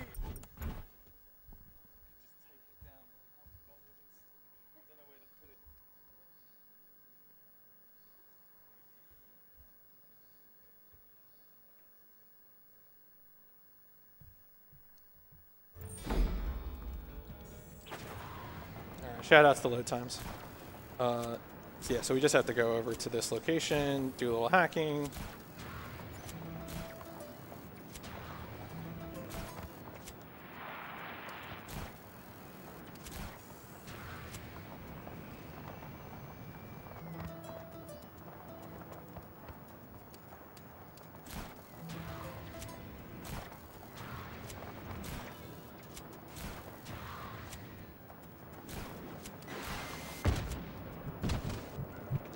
That's fine. I almost kind of preferred tanking that hit than actually having to deal with I don't know, anything else. But sometimes the evasion stuff will actually put you in a position you don't want to be in. And so they're just sort of easier to tank the hit and move on. The only problem here is I'm out of ammo, and so I actually need to, like I've done a lot of things in this run, do this kind of the slow way. Is ammo conservation a big thing in this run then? A little bit. I mean, when you ragdoll, you do maintain some momentum, and so that's sort of the ideal thing to happen when you're moving through. But I would say more often it's just sort of avoiding colliding. I mean, being in a position where you can easily tether and wingsuit and other things like trees are very dangerous, is what I would say. The good thing about parachute state in this game is that when you're in parachute state, you can take damage, but you can't take collision damage, which is very, very silly, but I'm okay with it. Important flare route note there, you got to pick up that flare because we used the flare when we were traveling to Vis Electra. Here, so these APCs are very, very tough to destroy. It is possible for me to use the jetpack weapon to destroy the boats. However, those vehicles do float, and then sometimes I can actually soft lock the game because sometimes when they enter into a floating state, they become indestructible. And this actually happened to me while I was practicing here at ESA this week. Hey, amigo. I'm hearing rumors about a So during a war mission, winning the individual battles will move the bar to the right, which is what we want. In addition to that, pretty much destroying any enemy vehicles or like anything like that will also help. So when you're going along here, it's actually useful to take some pot shots.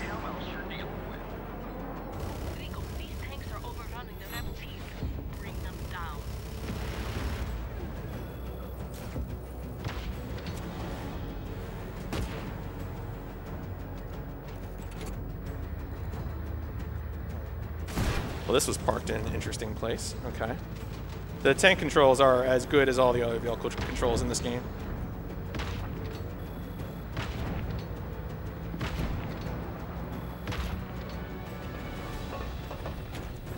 So you do, in this case, you do have to destroy the vehicle you're in.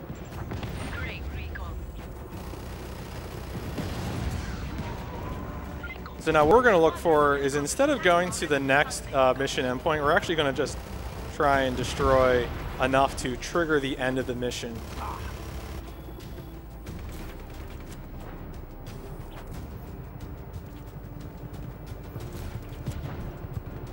Which is pretty close. We just have to get a few victories here. In this situation, you have to hit enemy vehicles or, yeah, there we go. You have to hit enemy vehicles or soldiers. You can't hit chaos objects. Chaos objects don't contribute to that meter, unfortunately.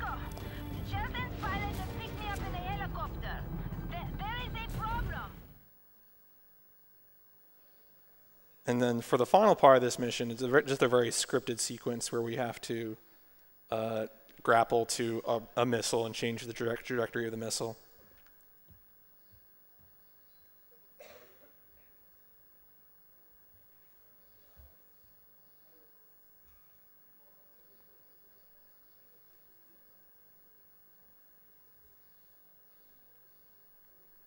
Yo, shout outs to the load times.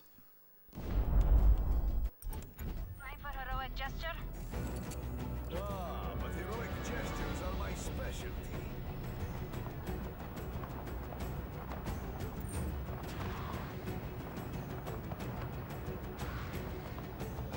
Right, so here all we're doing is just flying towards this rocket, and then we have to, eventually it will let us, we got here kind of sooner than the game expected us to, because I don't think they ever went back and fixed any of the missions to account for having the jetpack.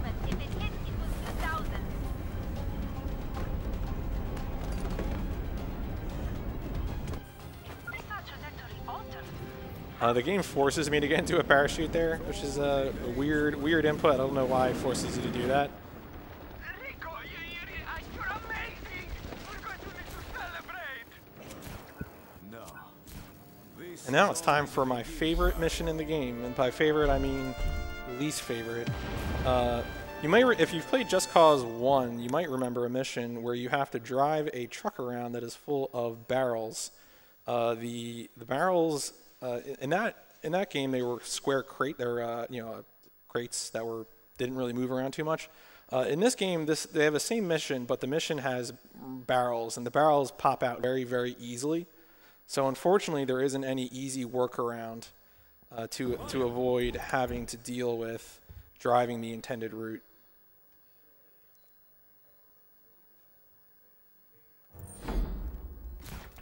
Also, during that cutscene, I think Mario planted a radio near a cow and made Rico kiss the cow. I don't know. I haven't watched any of the cutscenes in this game for well over a year, so they could be about anything. They really could. I couldn't tell you.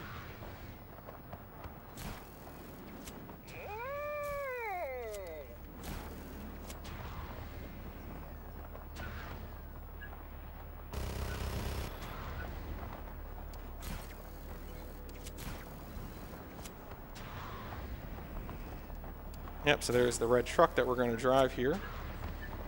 Rico! Right here! There's a truck. Loaded with the gin. Wine?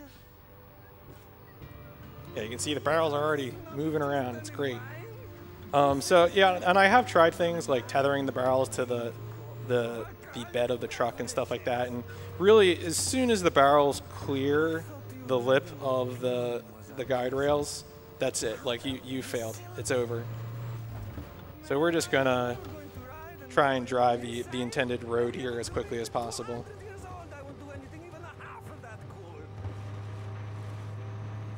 As someone who has ridden a missile, let me tell you, it's pretty cool.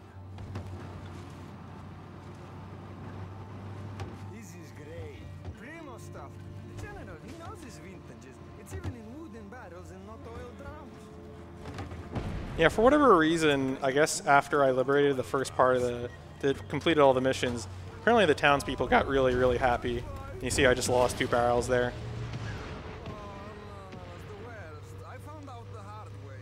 Does it matter? Does it barrels? Pardon? Sorry, does it matter if you lose the barrels? Yes, it does. If I lose too many barrels, the mission will instantly fail. So it's very, very cool and good, as they would say. I feel like we're missing out some awesome trucking music here. I do wonder why there isn't music in Cars, but you know, maybe they didn't feel it was enough of a GTA clone. Also, we actually somehow skipped my favorite dialogue in the game, where Mario asks how many gallons. Oh no, I think Rico asks how many gallons of wine are back there, and he says there must be like 400, and Mario says how much is that in liters, and I was gonna make a joke making fun of metric units, but apparently Just Cause 3 is just out for me today. Can't even get my silly meme dialogue.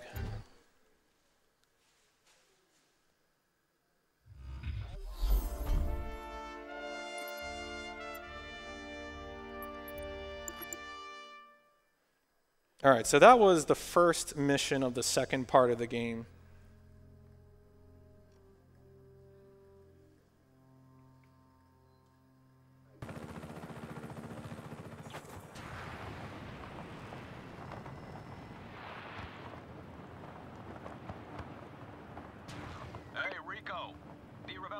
So this is the first mission where we're going to meet some of the other characters who will be recurring.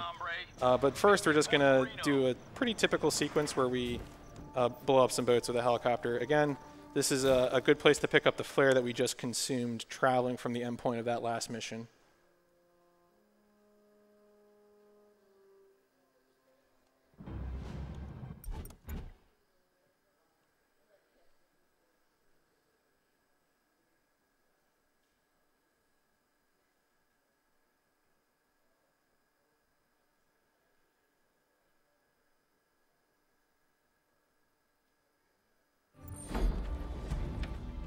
Anyway, so this is the one time in the game where it's sort of intended that we'll use this helicopter, which is not quite as useful as the Bavarium helicopter, but it is very heavily armored. It can take a few rocket shots, and it does have infinite missiles, so that's pretty useful. I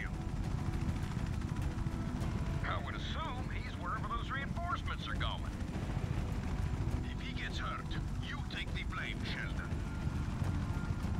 Don't be so dramatic. I'm sure your special little friend will be just fine. Oh, hey, Rico. You might want to watch out for those missile batteries. Missile batteries? Sheldon, what am I heading into? Excellent. That NA aim. Striking again for freedom. Travello seems to have a bee in his bonnet when it comes to Dima.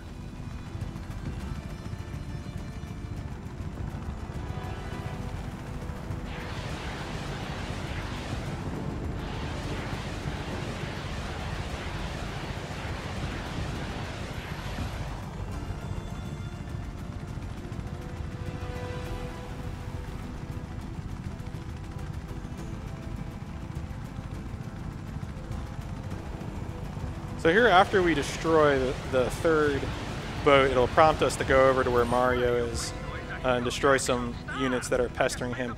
When we do that, we're also going to liberate an outpost.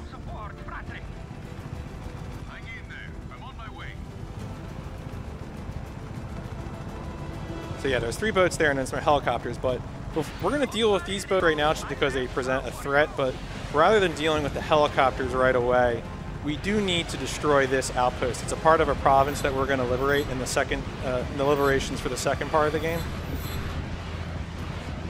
It's also useful because that SAM site should start helping us. I say should because sometimes the game glitches and it still continues to fire at me for some reason. These two helicopters will spawn at weird distances away from me. So it's pretty inconvenient, unfortunately. Especially this, there's always one that spawns really far away.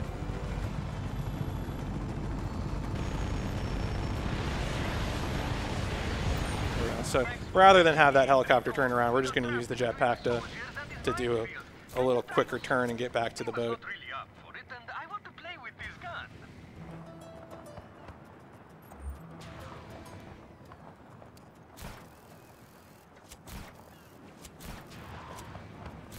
Now the bad news here is that we do have to pilot this boat a little bit, but not quite as much as you might think. This is another situation where we have that 20-second timer that yells at us for leaving where we're supposed to be. But we are able to go to, there are intermediary checkpoints that we can go to where we can just kind of fly straight to them rather than having to actually pilot the boat. And so here, for example, I'm able to get to the reach point there rather than having to actually pilot the boat. Vehicles catch fire on approach. Very curious. Gathering information from contacts. You see there, the timer disappears and we launch into a cutscene, and then the boat is going to be where I just was.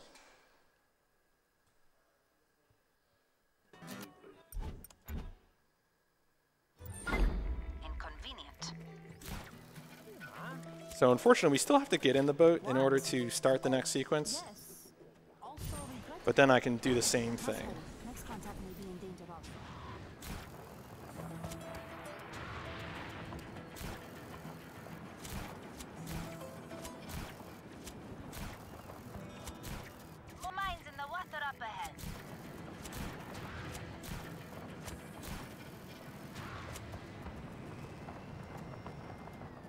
Yep, the boat got here. We came here with the boat. Very safe. So for the third part, we will have to drive the boat just a little bit because the distance that the boat would have to travel for the third part of the game isn't enough to... I couldn't get there in 20 seconds, unfortunately. I don't think we'll be happy with what we find next. Also, the fastest way to start a boat is by making it jump into the air. So the boost and the jump are features that you can unlock for all vehicles through upgrades.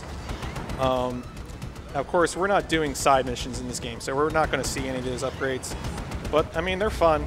I did 100% this game casually before speedrunning it, and it was fun. I enjoyed it. The vehicle physics, obviously, a little finicky, but...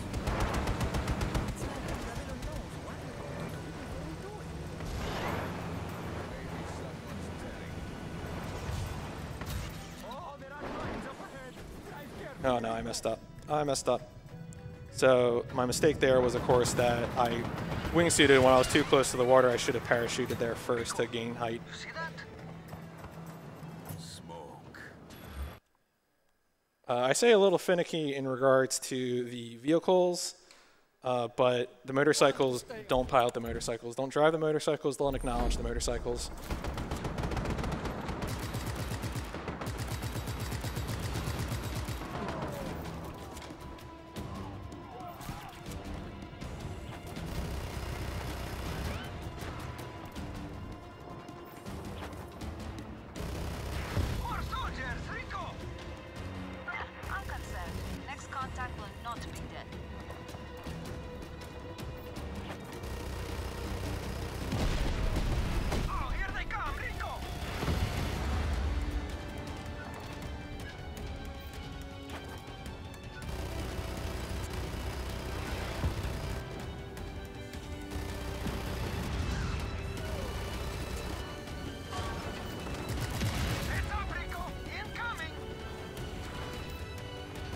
Alright, so this is actually a pretty good fight.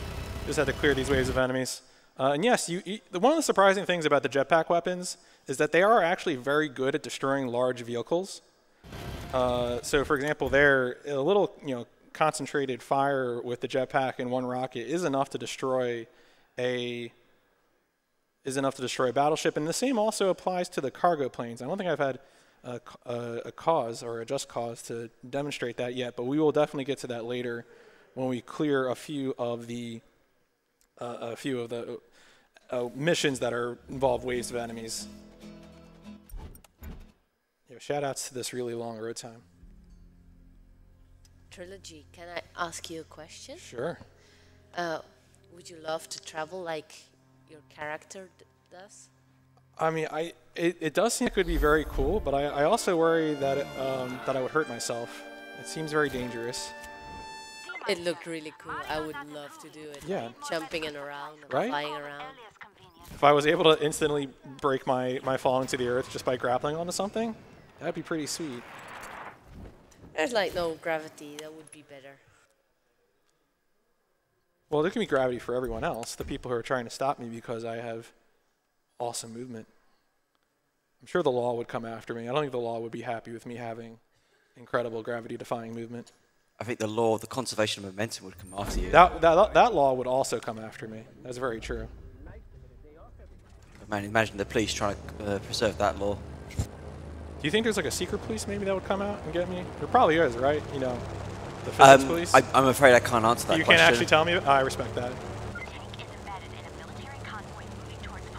So in this mission, we're going to, this is another mission that we largely do as intended. We're hijacking a tank and then we got to take it to a destination. There isn't too much to be done with this besides making sure that things don't go wrong.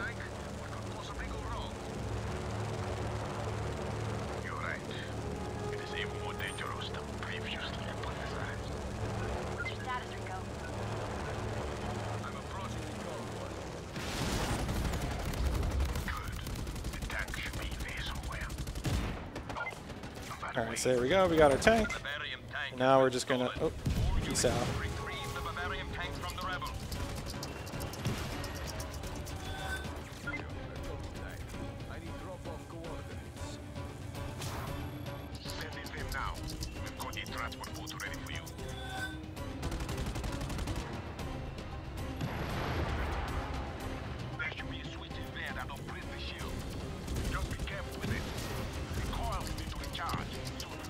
So one of the reasons I'm trying to use the machine gun as much as possible is because I will lose a little speed from using the tank cannon.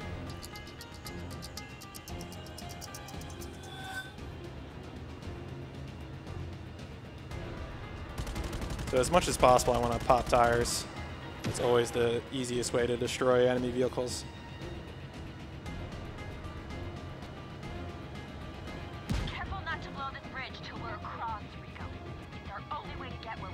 And then also ahead here, there's going to be explosive barrels that spawn before I can see them, and so I just clear them out. Your friend is fine. I always keep up my end. How's my tank doing? Impressive piece of machinery. Just don't drive it into the ocean. Now, so we're going downhill here a little bit, and so ideally, since we're going to go back uphill, one of the kind of goals here is to try and keep as much momentum as possible by avoiding running into any vehicles, just sort of shooting to clear stuff to the side.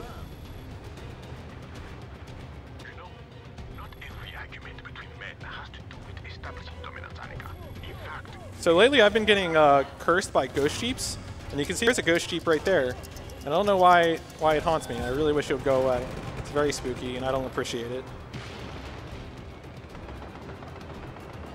That only started happening a few weeks ago. I really don't know what's going on. I think it might be something to do with the jetpack DLC. So I'm going to do this kind of slowly. Normally I would just ram this straight in, but it'd really be my preference. Oh no, I messed it up, I think. Yeah, all right. Well, thankfully there's a checkpoint right there.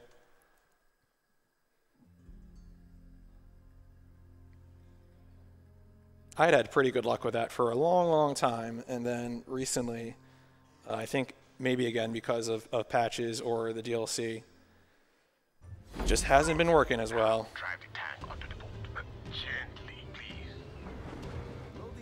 Yeah, the real moral of the story here is don't go on boats. There we go. So what happened? Did it just not look like you going on that fast, or Well, I think what happened is I got off kilter. I kind of got knocked to the left or right, and if you clip either of the sides of the boat, you're pretty much not going to get in. You're pretty much just going to be stuck outside. All right, so you have to like embark on that thing perfectly. Yeah. I mean, it's okay if you go into it really fast, because even if you like barrel into the far end of the boat won't flip or anything. It's just you got to clear those front hurdles. Mario says you're good. Give this place a shot. Show Medici what you got. It's nice that it's at the same time quite forgiving and really not forgiving at all. Yeah, no, it's very frustrating, because on one hand, you know, because of the generous auto saving, you're likely not to, you know, have a run die, but you're still going to be, you know, you're still going to kicking yourself for making what seems like such a simple mistake and losing, you know, an easy 30 seconds or whatever. Is a lot of time? I mean, is there a lot of time lost to the loading times? Yeah, the extra loading times. Unfortunately, being the sole runner of this game, I did look into what it would take to get a load remover, and the answer was more programming than I wanted to remember from my college years. So I never actually followed through on that. So yeah, since all the timing is done RTA with loads, yeah, no, it definitely contributes a lot too. But yeah, the cost to remove those load times is pretty high then, it sounds like. Yeah, no, it would be. I mean, I think I did it once manually just to see what it's like. And on average, there's about, I would say, 20 minutes of load time. Or at least that was the case on my system that I run on normally. You know, obviously, of course, it's going to be different for different systems, but that's probably still about right. Is PC still better than console? I know that's usually a big advantage of PC runs. Yeah, I think it's still better just because of a lot of the placement of the grapples is really what's important. The grapples and aiming on foot. The vehicle controls could actually maybe be better on pad, because the oh wow, that was interesting. Because the vehicle controls are sort of messed up anyway. They make the tank turret move slower, or the helicopters not move perfectly or anything like that. But it's you know, I think it's still ultimately better. I've tried a few times using pad just to switch into for different things, and it still doesn't seem to be advantageous to me. But remember, I've also been running this game by myself for like a year now, so I could very well be proven wrong by someone who wants to show me what's what. So here we're going to have waves of enemies spawn that we need to take care of. This is a good time to explain that Just Cause 3 does not like it when you are either in physical proximity or looking at the the place where the next set of weapons vehicles are going to spawn. So, like, for example, right there, I was intentionally looking away from where these vehicles would spawn.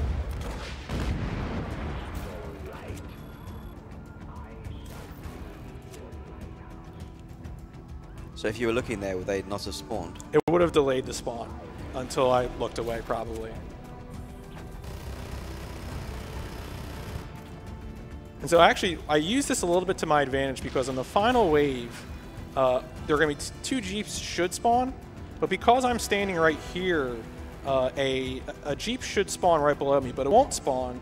And then when I kill the other Jeep that does spawn, it will instantly end this portion of the mission, rather than waiting for that last Jeep to spawn.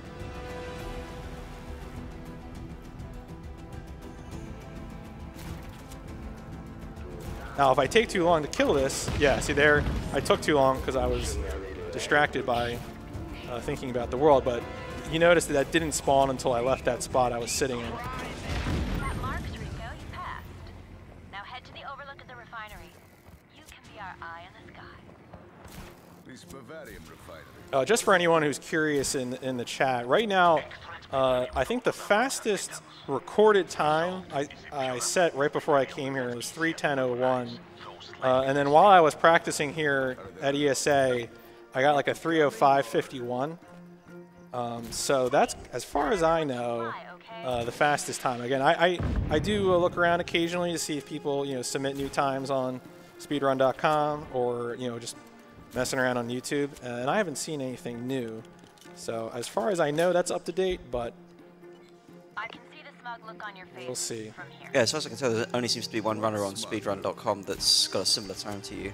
Right. So yeah, that was the other guy. Shout outs to Benevolent Life, who had he had really contributed to a lot of the routing, especially the earlier portions of the game where I did that third set of liberations earlier up in the run instead of waiting to do it later.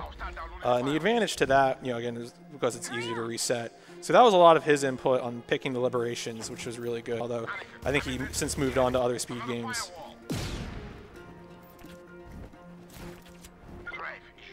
So here again, I'm doing the same thing where I'm looking away and then waiting for enemies to spawn. And again, doing this with the jetpack is really good at taking care of groups of infantry like that.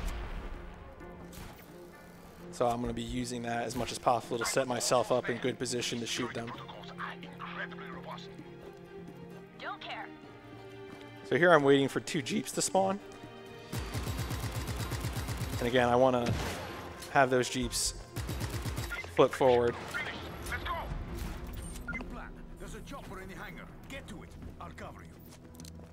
Also right now, for whatever reason, the Magnum sound is messed up and doesn't actually, there's no Magnum sound. It's gone.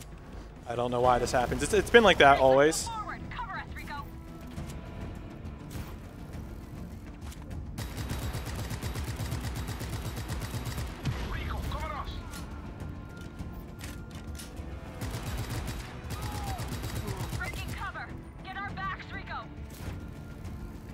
Where is that guy going? Oh, that's a new one. Not a fan of those crates, is he? No, not at all. I don't, it's a desperate maneuver. Must have known what was coming. He's looking to pop his tires. So again here, I'm just clearing waves of infantry. The intended strats for this mission is that I'm supposed to stay up on that ledge up there and snipe these people. The game doesn't actually yell at you if you come down here and destroy everyone on foot. And of course, destroying everyone on foot like this is just way, way faster, especially popping the tires on these jeeps.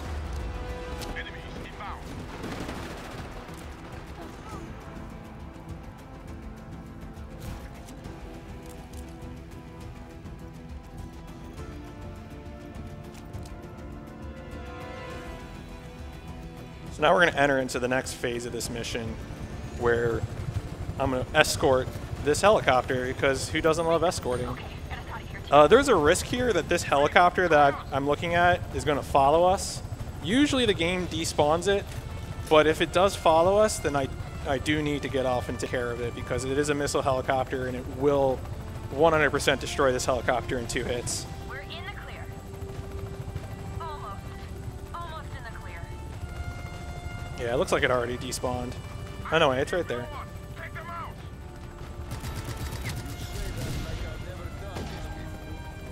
Maybe we have a customer today. Usually it would despawn it right around here. Alright, well. Oh no, okay. There it went.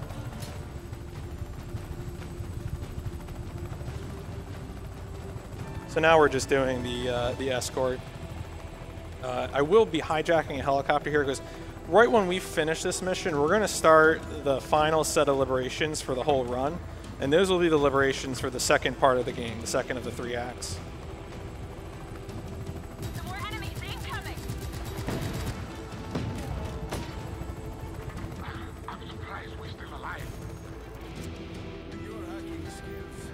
Now I'm going to borrow this helicopter because this is pretty useful for being a platform. The jetpack weapons are very good for some things. They're a little temperamental to use just because you got to set yourself up like a jet fighter doing a strafing run. So having a helicopter to act as a platform is pretty useful.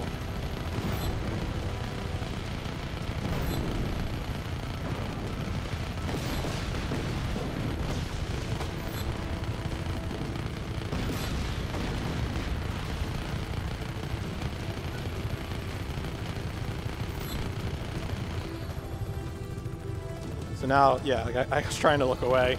It's hard to look and control your camera while on a helicopter, but I was trying to look away to let these units spawn. And then, so there's 2 jeeps, and then sometimes a helicopter will spawn. There we go. So you gotta look away to let it happen. Thanks, Rico. not peek behind the curtain at all. Yeah, no, I mean, the only units in the game that the game will actually spawn, even if I'm looking, are the cargo planes. It will 100% spawn those in front of us and not care at all that we're looking behind the curtain. But the any other unit, it's gonna take its sweet time. So here we're doing the monitors before we continue liberations. Also, this is the only projector in the game that will destroy. Usually, this is in lots of other towns that we don't liberate in this run, but they're kind of annoying to destroy, which is why I use the safe strat there.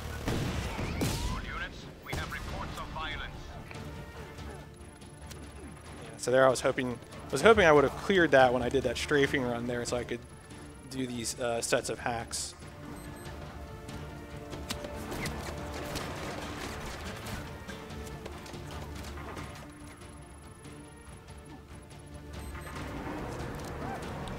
All right, my magnums are still silent, which is pretty cool. It's very polite of that dude to wait until you finish. Yeah, no, I always like it when they do that. You know, I really appreciate it when they don't shoot me in the back while I'm trying to hack. Okay, here we go. Just came at the corner. Hey, what are you? Oh, sorry, you're busy. Yeah, no. I'll give you a minute. Just, you know, hold on. Let me handle a few things here. Now, shooting these guys isn't the end of the world because I still need to do the Havoc, and so killing them does count towards Havoc. So it's not a total loss, although, of course, it would be nice because ideally my allies would be destroying enough that I could rely on them. We are sending naval support to your location.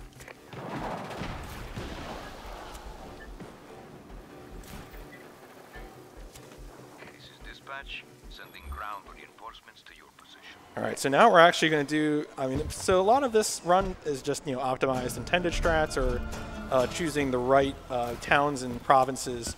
We're actually going to do one of the more interesting glitches of the run now. There is a way to make yourself invincible, but it requires a bit of setup. And so I'm going to attempt to do that now. It's a little finicky. If you look it up online, there's a lot of people who have made setups that involve using really powerful weapons that you don't get until late game. I'm not a big fan of doing it that way, obviously, because I'd have to get all those weapons, and that takes forever. But anyway, in order to do invincibility glitch, you need to have a outpost that has one structure left in it. And then you need to kill yourself at the same time that you're blowing up that last structure. And the last important caveat is that you have to do it like a good distance away. Like you can't be next to the last structure. And so now hopefully we'll see the transformer get destroyed. Oh, no, okay, so there it didn't work because I wasn't able to blow it up just as I was going down. But it looks like it didn't blow up at all, so I'll get another chance to do it with the same outpost. There's 2 outposts in a row here that I can do the trick with.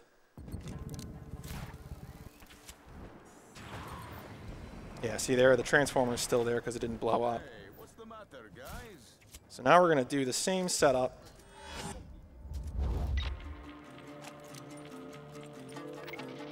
Reports of violence in the area. All units converge.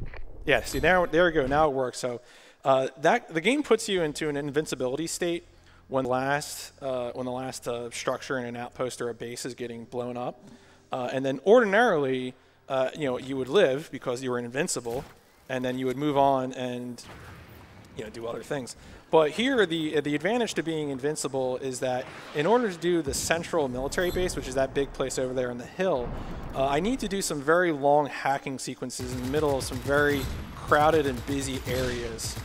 And rather than deal with those long hacking sequences and having to clear enemies or any of that stuff, I'm going to make myself invincible, and so that way I won't get interrupted while I'm hacking. What is the situation? Respond. So Trilogy, this seems like a game with a lot of different tricks, execution, remembering routes, that sort of thing. It seems like quite a popular game as well, with not many runners. How would you kind of suggest that people get into running this game if they're interested in it?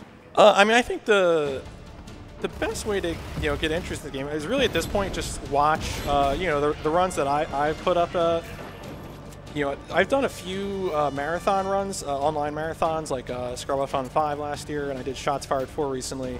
You know, those are good places to figure out. In terms of playing and stuff, I mean, really just playing the game casually a lot, because a lot of the movement stuff is you know, it's just going to come with playing, getting a sense of, you know, when is it appropriate to use the jetpack, when is it appropriate to grapple, things like that. Because, you know, these tricks really aren't too execution heavy. A lot of it's just kind of getting a sense for, you know, how can I blow up this structure. So you can see right here, you know, I'm getting beamed.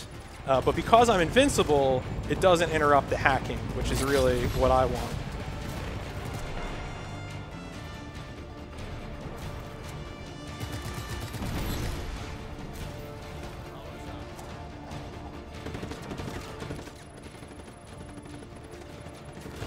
And I would say also, you know, if you have specific questions, Twitter is probably the best way. You know, if something isn't clear, I don't know. I would like to think most things are clear from the videos, but I realize I'm also in my own head as far as this run goes. So, you know, certainly feel free to hit me up on Twitter, PMC Trilogy. It's definitely the best way to get anything out of me.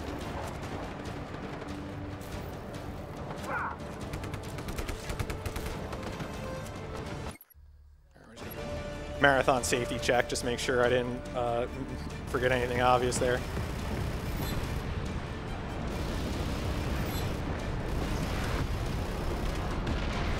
You can see there, even when I'm getting hit by falling debris that I can't see, that I am A-okay, because I'm invincible.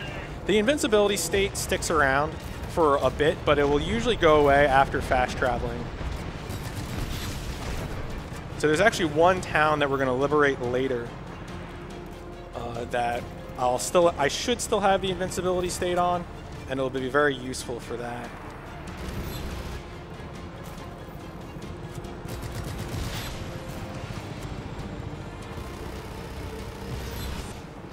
So that's the end of the military base.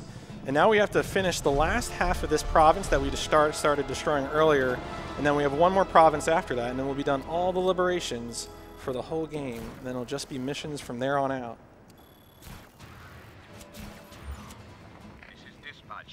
I used to have a strat in regular any % without any DLC, where I would hijack or attempt to fly away a helicopter from the military base there. So that's second military base. You might be wondering, hey, wait a second, didn't all the major military bases have super weapons? And the answer is that military base does have a super weapon. It's an EMP cannon, so it only actually fires at you if you're in a vehicle.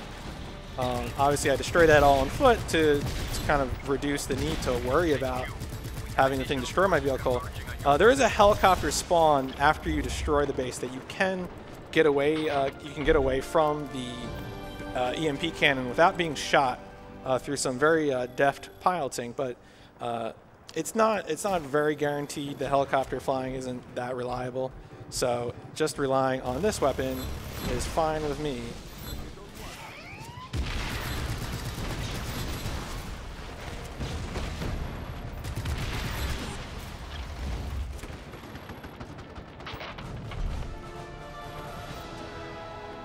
All right, so we got, so that was the last outpost in this province. We have a town that we have to destroy now.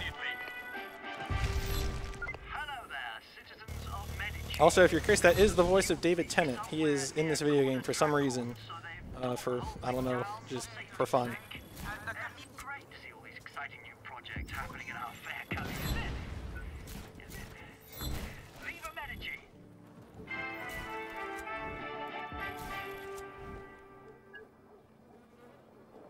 Also, the most efficient way to take care of these billboards are just to grapple them. And just kind of tug them right down.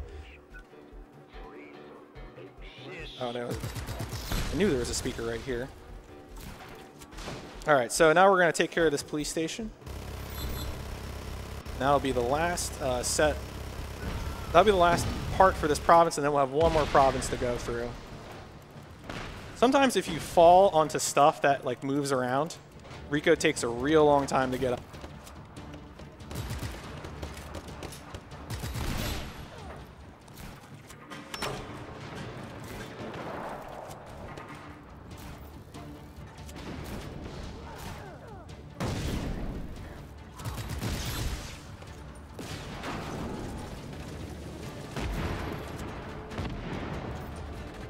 So here I'm just trying to get as much stuff to explode as possible. Yeah, to get the Havoc meter up. Because that's kind of the best way to get Havoc meter up when you're on foot is by throwing grenades at vehicles. Contributes a lot to the bar. Just a quick announcement. We have 2 new donation goals. So fairly soon, Final Fantasy 13 will be starting on the 2nd stream. It'll be going on for 5 hours, so you can easily join it after Just Cause 3. But there are 2 new donation incentives, basically to defeat a couple of the mega bosses in the game, $200 for each. So if you want to donate towards some goals, now you have some. There you go. Lightning strikes twice, but only if you donate.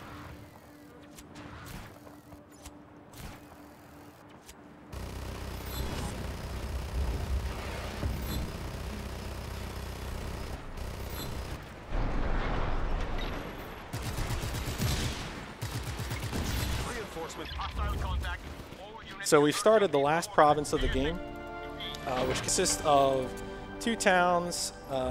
Actually, yeah, some small towns. The game also has these little tiny towns, which are like, I would call them hamlets or something, you know, that you just have to destroy. Typically a statue and 1 or 2 speakers. Rebel activity reported. Get to the following coordinates immediately.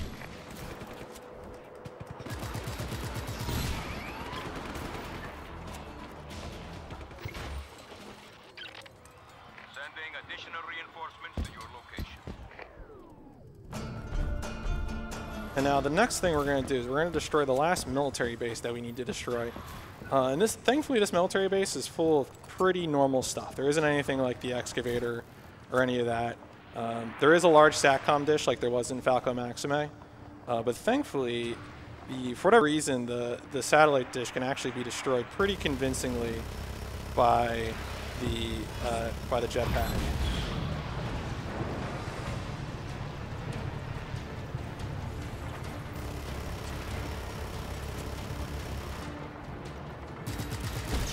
So there is unfortunately there is a glitch where the Capstone Hydra, which is the burst rocket launcher, the spreader, gets kind of broken if you basically it's if you have the jetpack reloading the rocket. But I think that however they programmed it, the rocket is like on the same maybe piece of memory that the.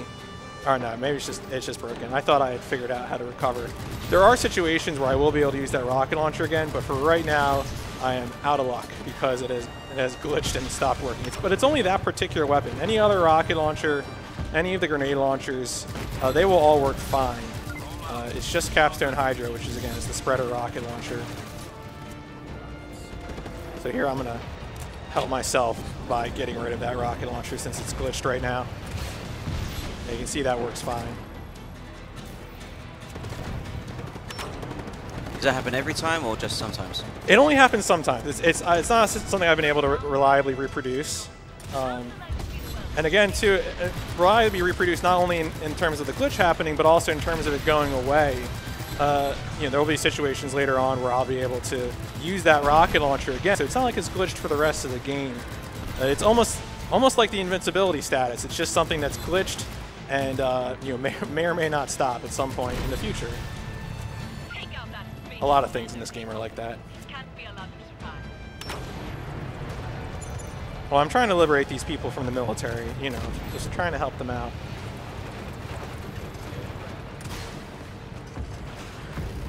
Yeah, I mean, I can see a lot of liberations going up all over the place there. Right. Think about all the other things they'll be able to do when they're free of these military bases.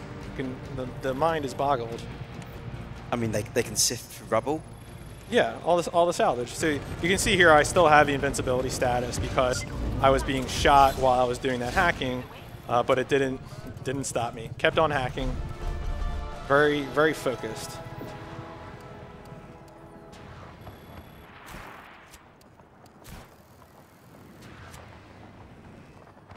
So here's the last big town that we're going to have to liberate. Kind of the same, you know, meet the new town, same as the old town. Some speakers, some billboards, a statue, and a police station.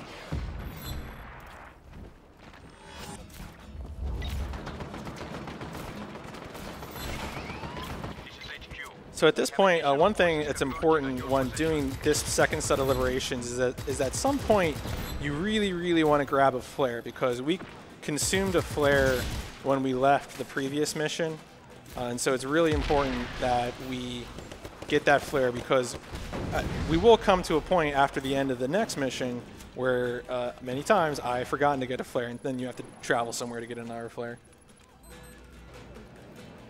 So here, I still have the invincibility status, so hacking these is pretty good time. Although actually my allies are helping me out, which is very nice. I deeply appreciate that. So I'm gonna shoot a few of these guys. The barrels are really good contributors to Havoc. Generally, any sort of explosions are a good time. Fortunately, I'm out of grenades, so I need to fill up there, but okay, so now we can go and complete this. Then we have one more little place, and then we'll be done with liberations. We'll be done hand-delivering freedom for right now, and we'll go back to the normal missions.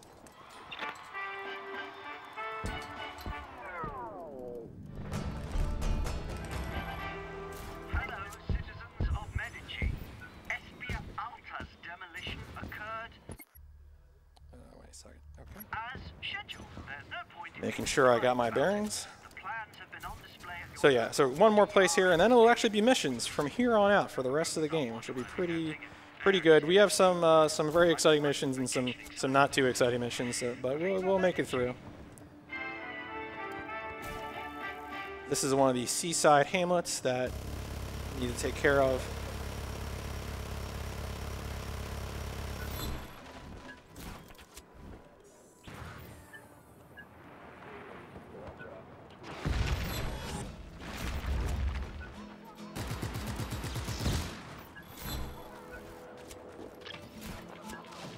All right, that's it.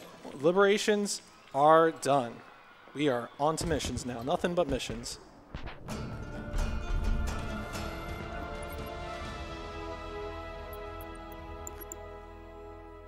It's a nice little thumbs up moment there. I think all we were missing was a mission accomplished banner behind you. I feel bad for not having brought it. Clearly that's always worked before in history, so I don't see why it wouldn't work again.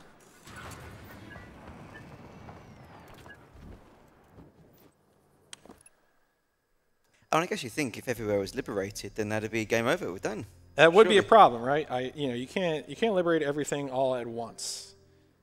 The liberation, I guess everything is good in moderation, even liberation. So if you thought that escorting a single truck or escorting a truck and a helicopter was not exciting enough, well, have I got good news for you, because we're going to escort 3 trucks. Woo, that's 3 times the fun. That is, in fact, 3 times the fun. I'm very glad that you got that. I am going to kind of move that boy because he is in the way. So this is mostly just going to be your typical sort of escort. Make sure nothing slows them down.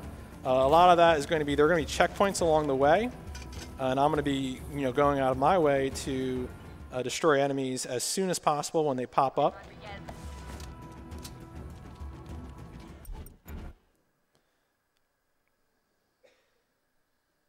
So here I'm going to use an explosive weapon to take care of these guys up top. Look alive, people. And then destroy these 2 boys down here. And then we got our good old friend Jeep, who had a bad day. So then I have to kind of wait for this to get to the next checkpoint. They take a long bend in the road. Can you fix it? Not the amount of time we have. Let's see how far we can take it.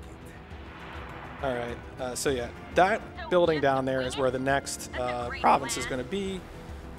I have to kind of wait for them to get there, because you see if I get too far away, I get that 20-second timer. And this is one of the times where I actually have to wait for them to get in position before I get too close. There are two infantrymen down there that I can kill before starting.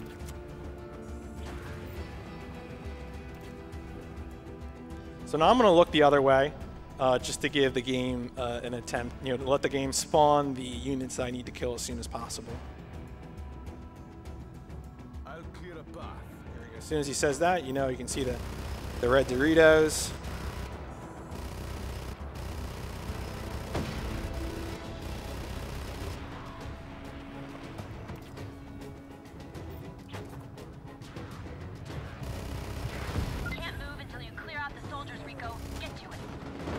Unfortunately there I managed to collide with the helicopter debris, which was a very good coincidence. So you can see there I still have silent revolvers. Very cool audio glitch. I thought it was for more stealth. I mean, I wish. You know, I often like to put a silencer on my revolver. It's one of my favorite things to do in PUBG. But alas, we do not have that option. Does not seem like stealth is an important part of this game for some reason. I don't. There's really no strategy here. I'm just kind of waiting for the convoy to get closer to its next destination, making sure the convoy doesn't get in trouble. I guess the strategy would be that you're liberating those enemy jeeps. That's right. You know, well, I'm trying to liberate my convoy, I feel like, and liberate them from...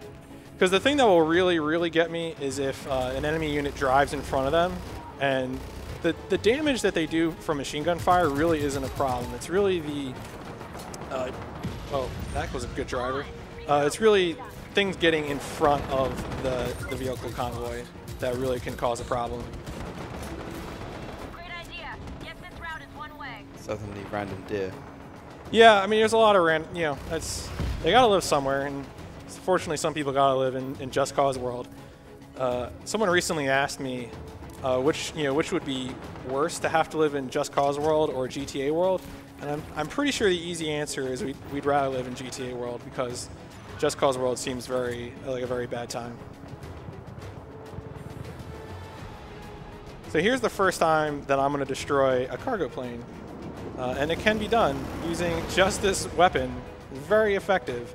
One important consideration here is that I need to wait for the convoy to get into position, because there are 3 enemy units down there that I'm going to destroy in a second, but I can't destroy them until the red Doritos pop over their head, because otherwise I will get a soft lock. Okay, we're clear. Let's roll.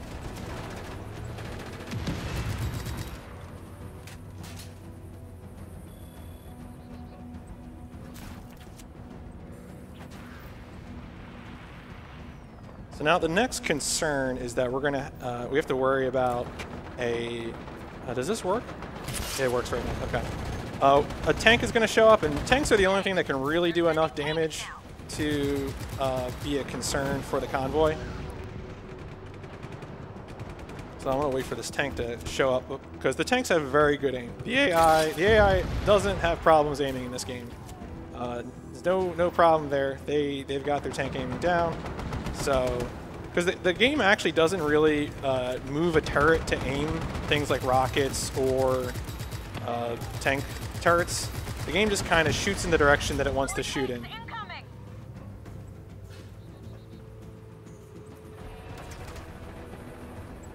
Sometimes it's second tank spawns, but usually doesn't happen.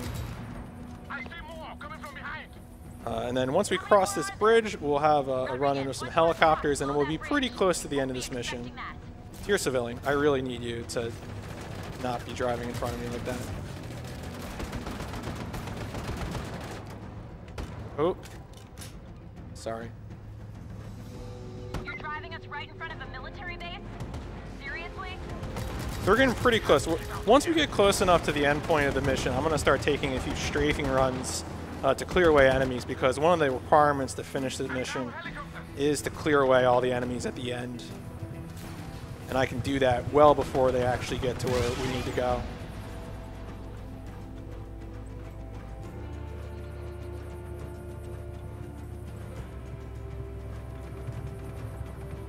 Usually, yeah, okay, there he is. Usually that helicopter pops right up after you drive by there, but I guess he was taking his sweet time now. Take care of that, and then we're gonna move on. So the convoy is gonna wind through this tunnel and come down to this area down here, but I don't really need to wait for them, because I can start taking care of some of this right away. Whoa, simmer down, amigo. Fine, we'll talk later then. So I just need to get back to them to reset the timer, and also, well, sometimes I take care of this helicopter. Sometimes the helicopter takes care of itself. All right, so now we took care of that. We just got to go back here and get the rest of the infantry.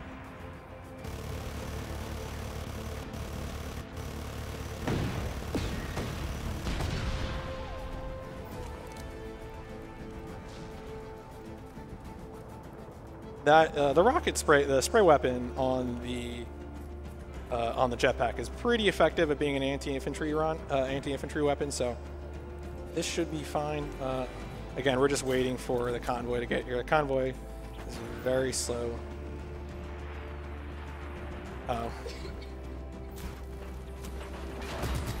Apparently they are having trouble with a parked car. What? I don't know. I've never seen that before, but sure. We can add that to the that's never happened before. Yeah, no, that's really, you know, it's an old meme, but it checks out.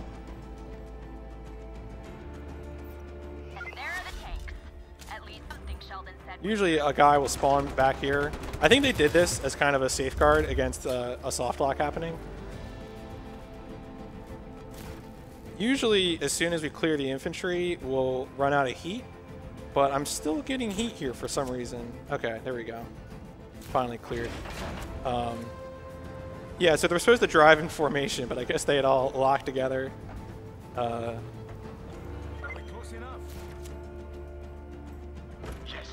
have to press the button here to end the mission.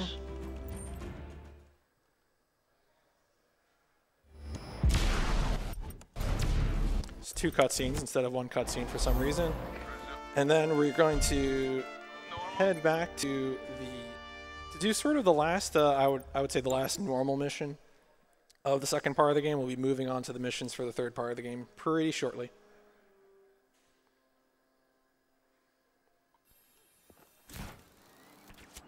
So this mission upcoming is going to be a pretty pure destroy waves of enemies mission. And thankfully, most of the enemies we have to destroy are very susceptible to weapon fire from the jetpack.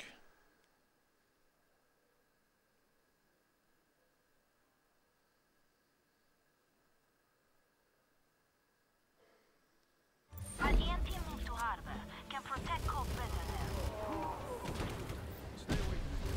So again, these boats, it's very easy to destroy the boats with the weapon fire. The one thing you have to be careful of is that it will take a while for them to drown.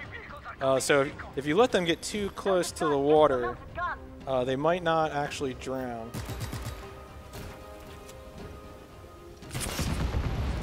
Make sure you take care of them. I'm going to take care of that later and instead focus on these.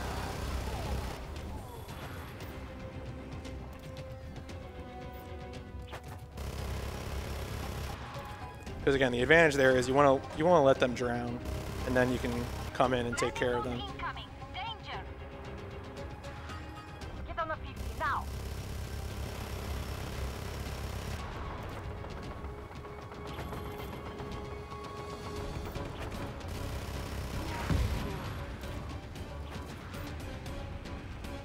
One of the things I need to do during this mission is that I need to get a flare here. Because I'll need that after finishing this mission. So here we're going to... these helicopters are also very susceptible to fire from the jetpack weapons, so we're going to continue to pretend that we are a jet fighter ourselves.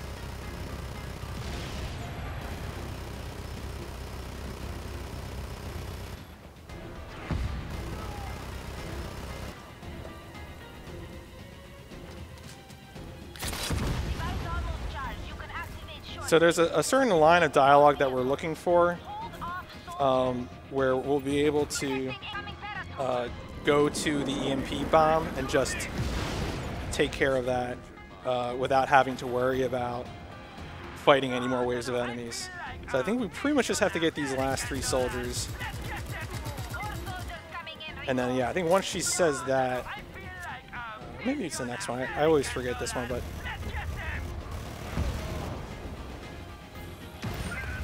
Here we go. Okay, so that's the line of dialogue when he says they're coming from everywhere. And then I can pretty much just head over here and wait to press this button.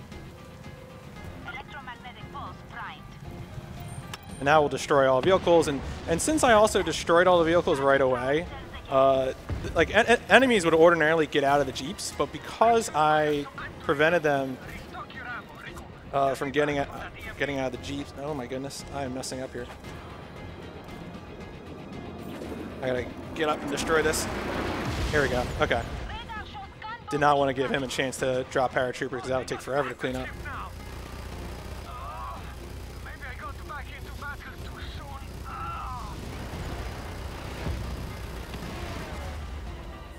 Incoming helicopters. They're going for the EMP. So here you don't actually need to get all of these boats. Once you hear, say, Bavarian tanks inbound, that's the cue. Yeah, Bavarian tanks detected. So here I'm going to destroy this last guy because he's too far out. I actually caused him to stop so far away that the EMP cannon will not destroy him. So now the EMP is primed, and I can just go over there. Oh, hey pieces of the cargo plane. Fancy meeting you here.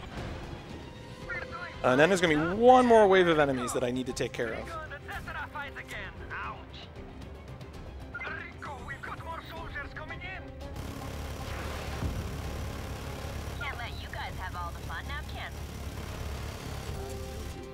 Yeah, unfortunately, some of these are pretty highly armored, so. Not at all. I simply needed to verify that the EMP works.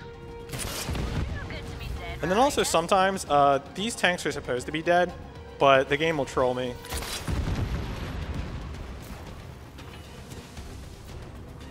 That's also what happens if you're standing upon a tank and the the shield turns on.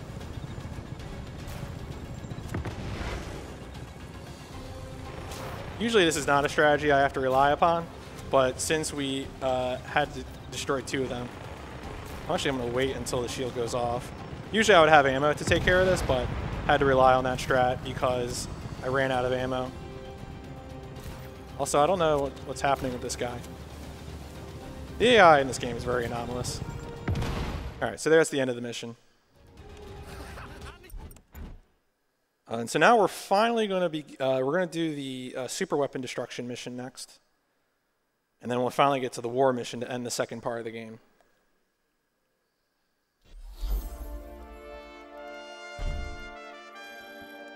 The one thing I'm going to do is I did pick up a flare, but I'm also going to pick up some ammo because I need some ammo in order to destroy the stuff in the second part of the game. I'm going to take this just in case I get glitched. And then we're going to go to this marker. This is one of the few times in the marker where I'm going to do a normal fast travel where I'm going to jump out of a helicopter.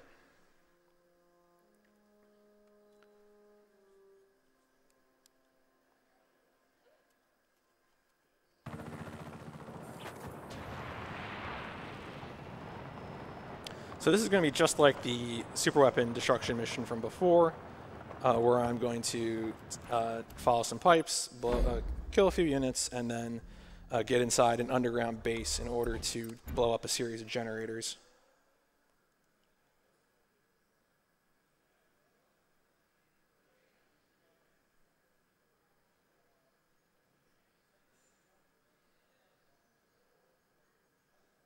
Yo, shout outs to load times.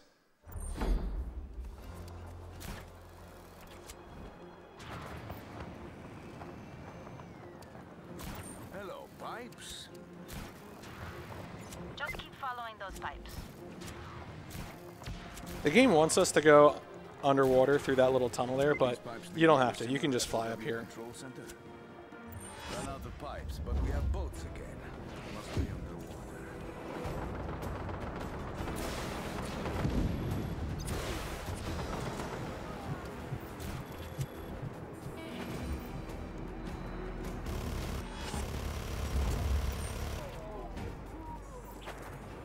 Ideally, I would have been in a position to use the jetpack weapons on those boats, but I came in kind of low, and so I just opted to use the ammo I had on available to me.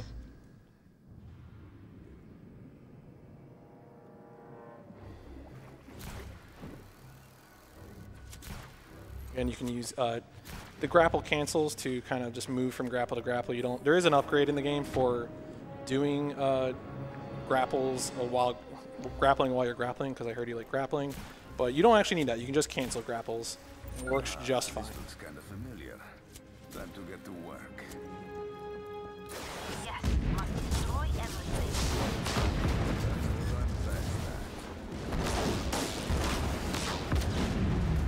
So there we unfortunately did not get the last one to blow up. The fire leech is kind of unreliable when it comes to blowing these things up, which is why I prefer not to use it. but it was what we had there, so I decided to take it instead of risking going to another place and not getting a better weapon. Rebel forces should be free to approach Porta Dracon. We're waiting for this gate to open up.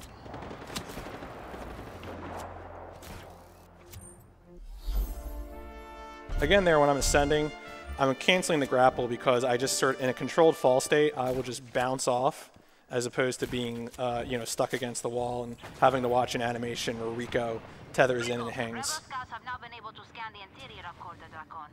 Interesting results. Come see me when practical. So now we're going to do the war mission for the second part of the game. This one is going to dump us straight into the battle as opposed to having any sort of warm-up part.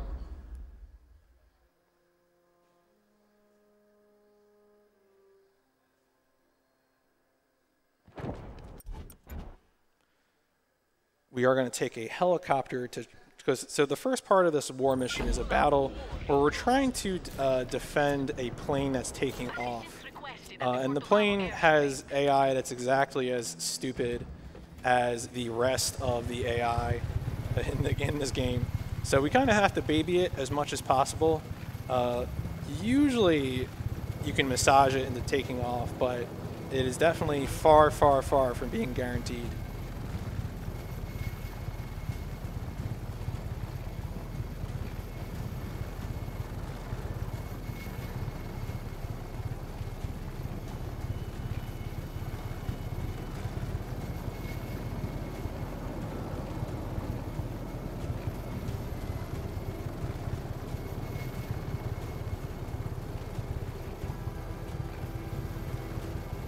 So this runway here is where we're going to try and help this plane take off.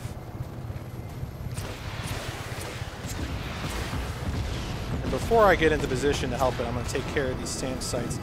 The goal here, rather than doing multiple battles like we did last time, because so many enemy units are spawning here, we're just going to focus on trying to blow up enough that we don't even need to bother with going to another battle site. Especially because the second battle site is very, very slow.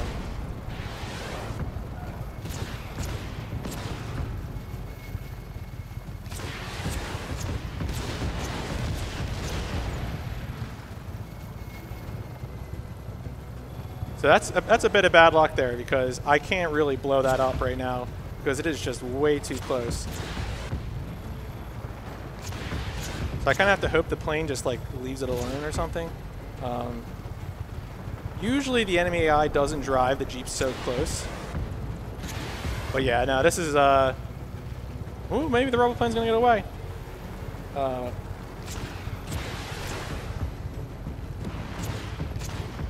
the rebel plane's done. Nope, maybe it's gonna get away. Okay, well, we gotta make sure. So enemy units are spawning in kind of from all directions right now. So it can be a bit difficult. Oh, maybe we get a, okay. Yo, amazing. It actually took off. So now we're going to restart last checkpoint. The reason we're going to restart last checkpoint is because of the sort of freeform structure of the mission, the game doesn't actually know where we're going to be when we finish liberating the province, when we finish the war mission. And so what we're going to do is we're going to do that last checkpoint because it'll put us right next to the next objective. See, right here, we're already in position right towards the final part of the mission.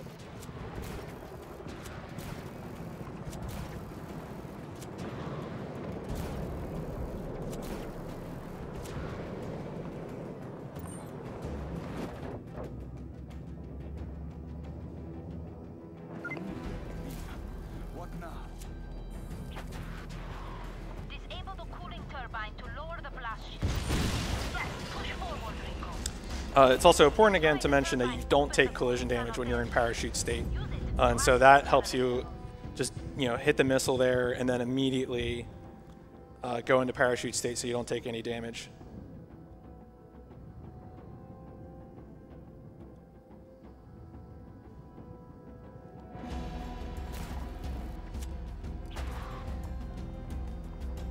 So here we have to destroy three generators, which requires pressing these switches to open them up.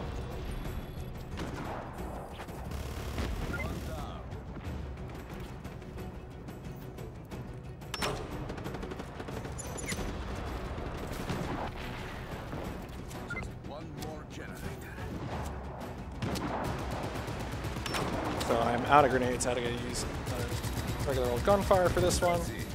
And then you guys gotta leave the place. And so now we are done with the second portion of the game, and we're on to the third set of missions. As I mentioned before, we had done the liberations for the third set of the game much earlier in the run, so we don't have to worry about those anymore.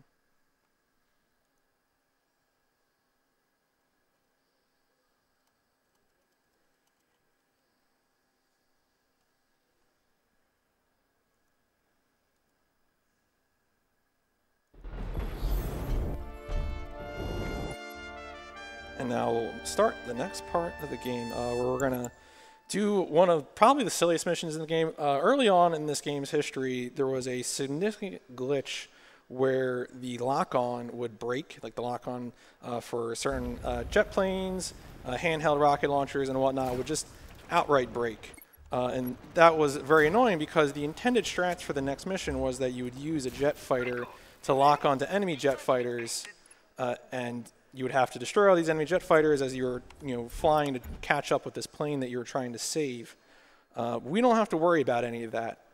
We can just, go in there and fly towards the plane that we need to save because there is a global cap on the number of missiles that can be on screen at any one time.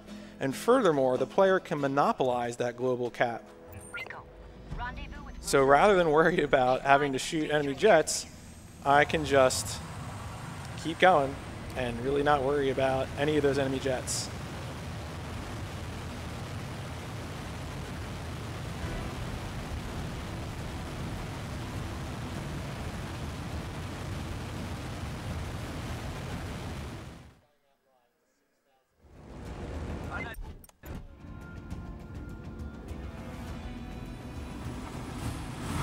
Oh, this is a new one. Cool. Okay, this is, we'll add that to the queue. That's very pretty. Yeah, no, it's very great scenery. Super, super cool. That is, I often thought that was about to happen to me, but it's never occurred before. So anyway, I'm gonna spam missiles for like the next minute. And again, there is a global cap on missiles. So even though these other jet fighters have plot speed where they can fly faster than me and catch up to this plane, I don't actually have to worry about them doing anything because they can't fire missiles so long as I'm firing missiles and consuming the whole cap. Again, there's a global cap on missiles.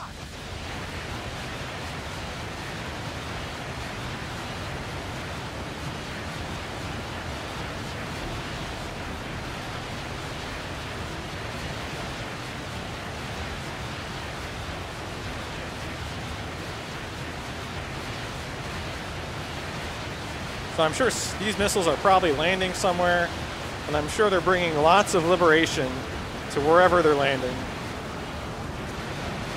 It's a bit like Santa, really, isn't it? Oh yeah, no, it's... So all we need to do here is we just need to catch up to the plane and wait for a checkpoint.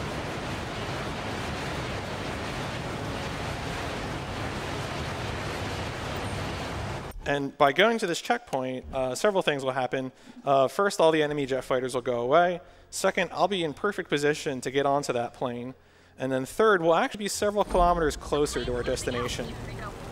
Even if you did this mission legit, you would actually, so right now we're only going to be, I think, like 2.5 kilometers.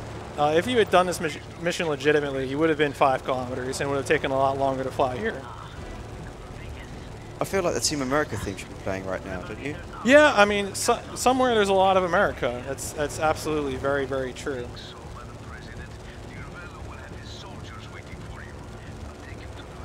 Coming again to liberate the day in America. Also, this is how you land planes. Very safe. Yep, there you go. Don't really have to worry. Very good suspension on these planes. I'm not quite sure why, but that was a very, very smooth landing. Yeah, I know. It's for a video game. Right. Oh, yeah. No, you usually feel like plane landings you're going to be in trouble, but it actually turns out pretty okay. Normally, you also feel like it doesn't matter. Like you just bail out or crash the plane into the nearest building. No, that's the one time we kind of do it right. Anyway, you're probably, you might have been wondering, say, wow, Trilogy, it's sure been a long time. since we've had an escort mission, like, can you do anything to help me? And the answer is yes, I can help you. Oh, thank goodness. Because we now have to escort a train. And you might, well, why are we escorting a train? Is there like something important on it? There's nothing about this train that's important, except that apparently it's going to go in the direction of another train that we do need to destroy. And apparently we can only find that other train if we escort this train.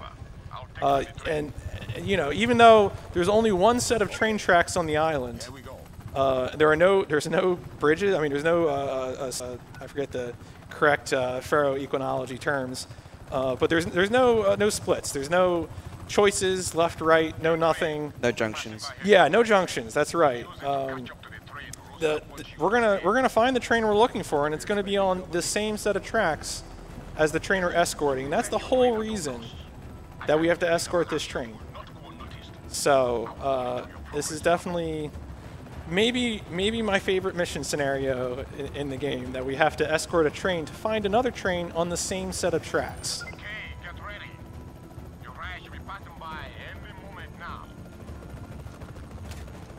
So one train leaves the friendly territory at approximately 11:55 a.m.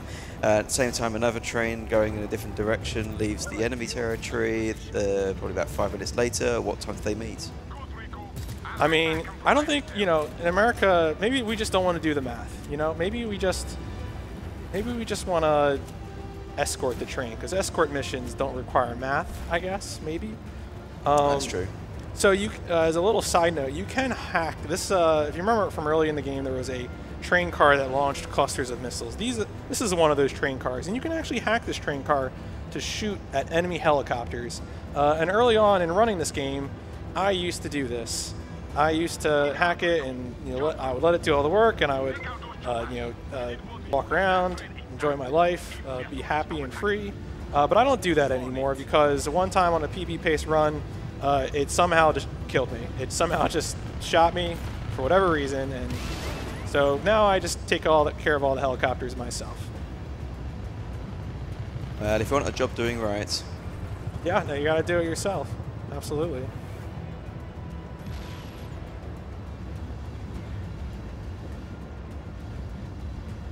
By the way, I should make an announcement. So you may see on the stream that we've got just over $81,000 donated. There are actually missing donations, and we've had word that those missing donations are around $10,000.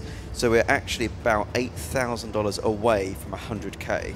Oh, damn. So, man, guys, we are so close to just really hitting a really big milestone, and only half a day left for the marathon. So, guys, I think we can do this. I think we can get 100K total. Get those donations in. Whoop. What? Usually what? Oh, wait, is he okay? Sir? Are you fine? No. He looks pretty liberated to me. Yeah, I mean, yeah, he was about to be very free, but all right. Well, he's coming back for more freedom, so that's sorry, buddy.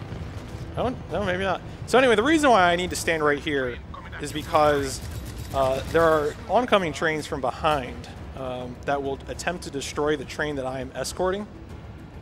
And the most resource-efficient way to take care of these enemy trains is to decouple a car from the rear of the train. It's important that I look at it because this game has really, really weird rules about despawning train cars that are no longer attached to a moving train engine. And so, literally multiple times, I've looked away and the train car despawns, and then the oncoming, oh, hey, goodbye. The oncoming train will still be there, whereas the train car that I decoupled will have despawned.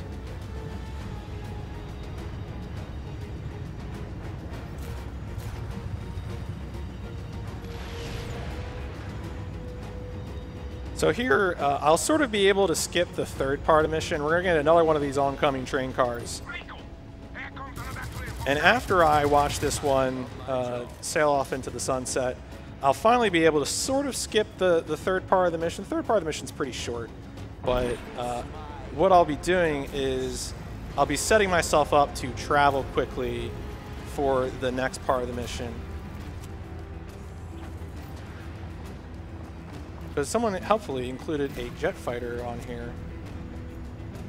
So what I'm able to do, if I was feeling really swag, I would take off inside the tunnel, but I have crashed too many times and too many weird things have happened during this run. So I'm just going to wait until we exit. Then I'm going to go ahead and get out of here. So right now, I'm in another one of those situations where I'm going to get away from the train. It's going to give me a 20-second timer, but I actually just need to get to the spot where the enemy train will appear. And once I get to that spot, I'll be in a position to destroy the enemy train as it appears.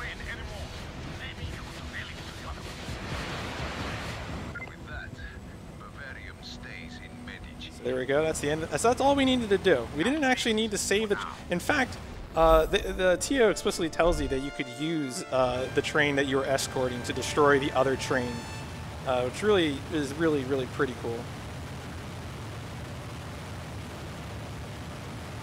All right, so now the next mission we're going to is right here, which is why we picked up the jet plane, so that we can get there ASAP.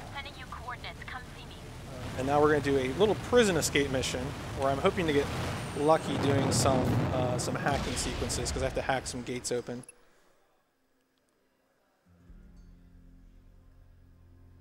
But yeah, if you didn't know, jet fighters can take off from trains in real life. That's really why trains are so important, because they allow jet fighters to get places quickly. Yeah, I think that's a pretty common phenomenon. I know, like on the 831 from Guildford to Waterloo, probably 5 times out of every 7, there's a jet fighter. Yeah, it's a jet fighter, just right in the middle of the train. Yeah, normally gets off about Woking, I think. Right. Happens all the time on Amtrak.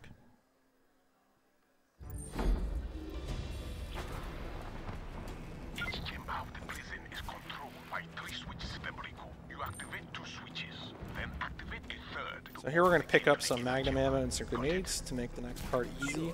What we have to do is we have to hit some switches and then hack a panel here. Again, this is another situation where doing the canceled into a control fall is really useful, because I'm able to hit these switches as soon as I hit the ground. Pray for Stormtrooper aim. Nope, no Stormtrooper aim. Sometimes they just get really distracted. And they don't actually shoot me right away, but let's play this for safety.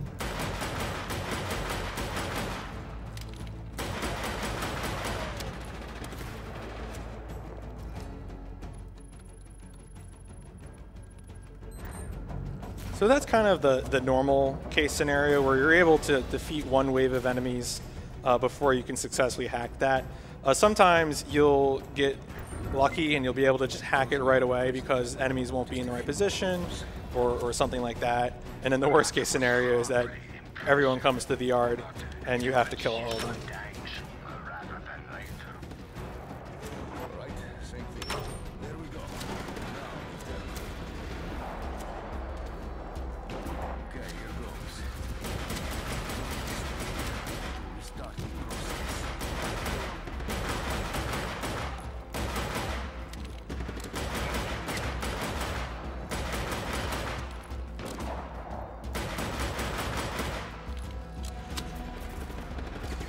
Yeah, shout outs to the sniper. He's usually not in position to shoot me, but apparently is out. Okay. See, this is kind of the bad scenario where everyone starts coming after you.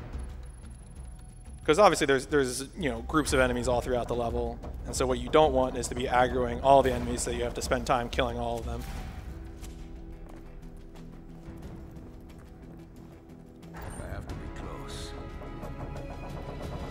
So here we just need to do a few more generator destructions like we had been doing previously.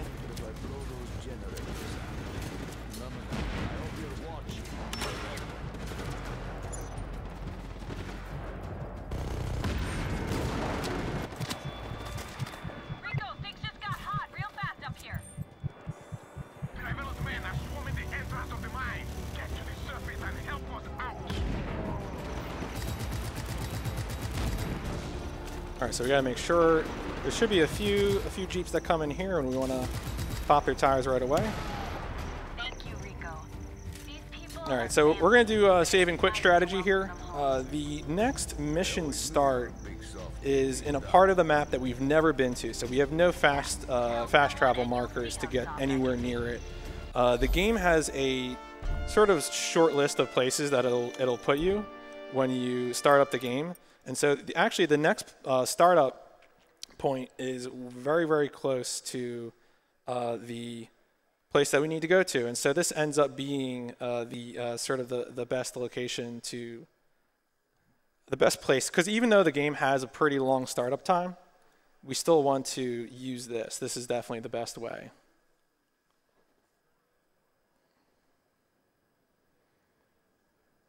I remember at launch, this game was very notorious for having a long startup time, but it's gotten they improved it a little bit with patches, because that was one of the big problems early on in this game. So that got better. You know, they did fix some things. They fixed the lock-on problems for the most part, and they fixed some of the load time stuff, but still could probably use some tender loving care.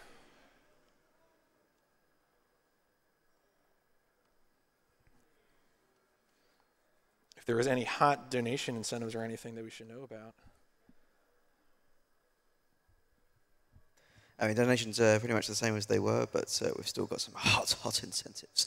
If you want any of the Final Fantasy XIII super bosses to be defeated, or if you want to donate for the various names in Majora's Mask or Pokemon Ruby Sapphire. Hey, hate to bother you, amigo, but thought you might be interested. All right, so here we're in a part of the map. We're basically in the extreme northwest part of the map. Come see me when you find some time in that busy schedule of yours. And now we're going to start, just in case, you know, you said, well, look, Trilogy, we have escorted everything that we could possibly escort. How could we possibly improve on escorting a train? And well, have I got the answer for you, because now we're going to escort a very large plane. Ooh. Yeah, I know. Perhaps the juiciest escort mission yet. I can't wait to see your hot, juicy escort mission.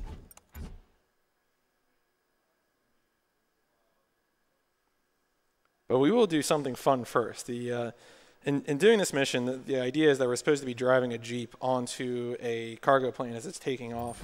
But instead of doing it as intended, the game wants us to drive through this little mountainside trail, but trails are slow, cliffs are faster. So we are going to, I mean, it's a four-wheel drive, right? Yeah, see, it's fine. That was, that's part of the feature set. So it's actually, this is a pretty good, if we get lucky here, we might hit a tree that we can't break. Oh, there we go. This is okay. This is, yeah, see? That's exactly how we drew it up. As intended. And so when you do this, the plane will start taking off, and you just have to get up and turn around in time. Don't handbrake turn too much.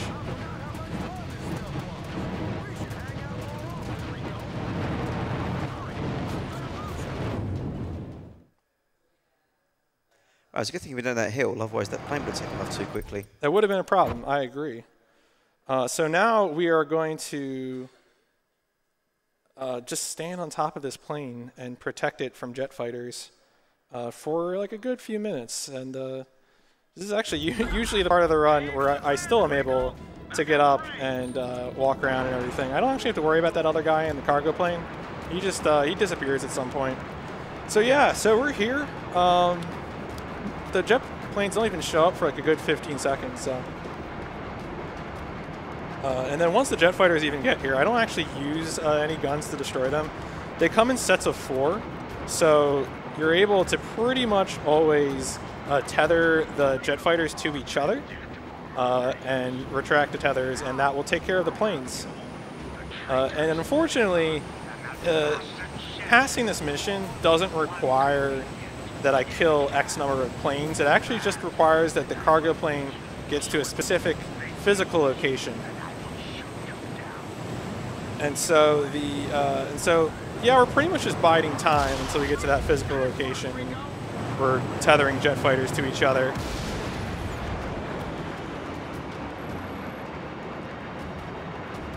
So a lovely little sky chase moment.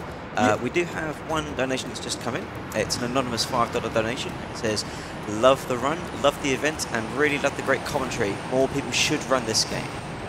That would be cool. I agree.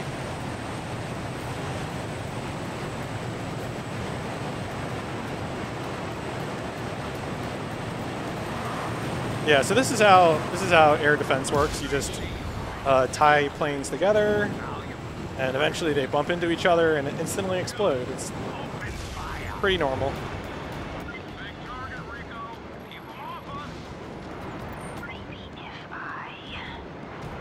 So we're getting pretty close here.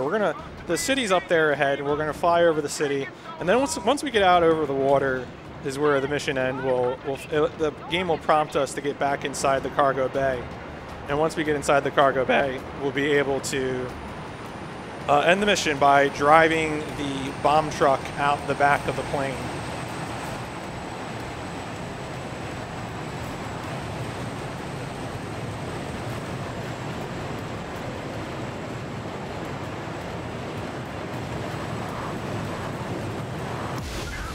Very safe.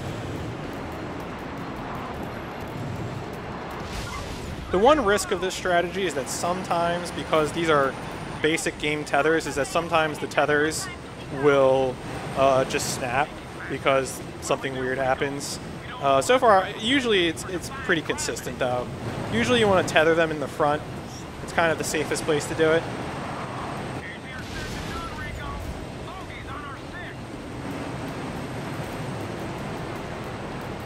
Sometimes you'll get flaming pieces of debris caught on the plane. Looks pretty cool. It's very PUBG-like.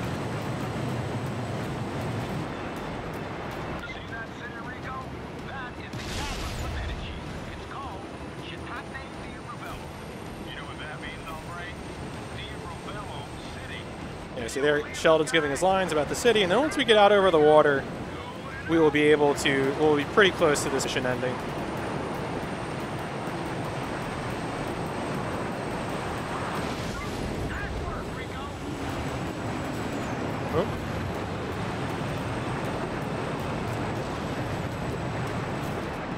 Alright, well, we'll just take care of this guy because his buddy got... You can just shoot the jet fighters. They actually don't take too much damage to destroy. We're pretty close to the end for this anyway.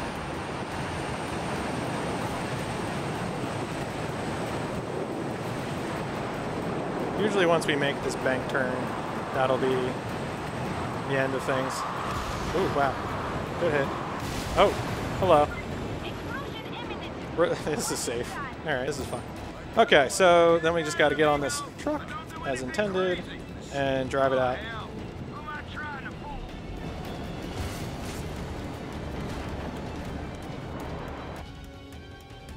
And that's the end of the last, the last escort mission in the game, I think. Give the general this. It does make a very pretty bomb. I'll get some pithy dialogue. Tom Sheldon's like the new Coke. And thanks for flying Air Sheldon.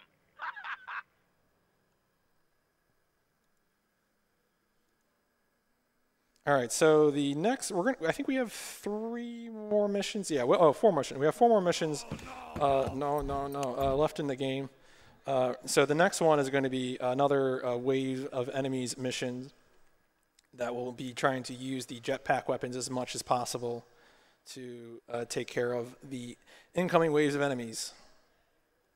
But we're going to be doing some maneuvering to make sure that we keep our flare route intact, because right here we're going to consume a flare, but instead of going closer to the mission start location, we're going to go back to our base. Because again, whenever you travel from a place that you have liberated or otherwise control, you don't consume a flare. And so we need to make sure that during some of these late game missions, when we're traveling from places that we haven't liberated, that we're doing so without putting ourselves in a position where we're stranded, and that we need to go out of our way to get another flare. So here I'm going to use one of the jet fighters in the base to get to the next mission start location.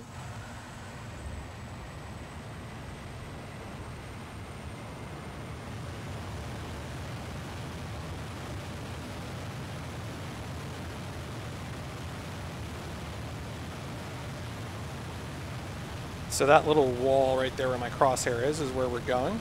Because the idea is that this mission is going to involve us defending the wall from a series of attacks because we have resources here or something like that.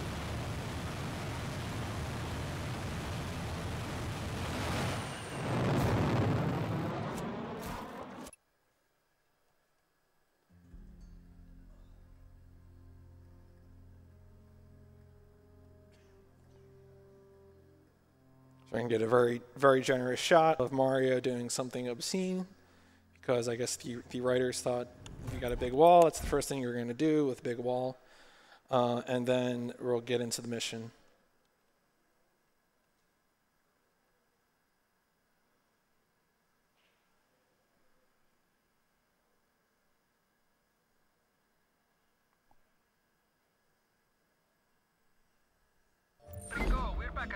So initially we're going to have some ground units that we're going to deal with as well as some helicopters, and then it'll be sort of a mix. It'll be a few waves of helicopters after that.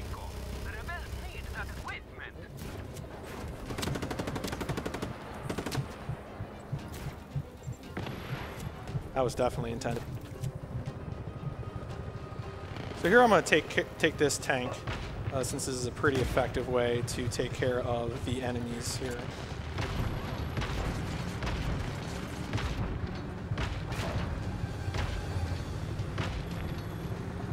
The helicopters, instead of going after the cargo, will actually focus fire the player, which is annoying because it can make it very difficult to aim at them, especially since the tank controls are really kind of finicky.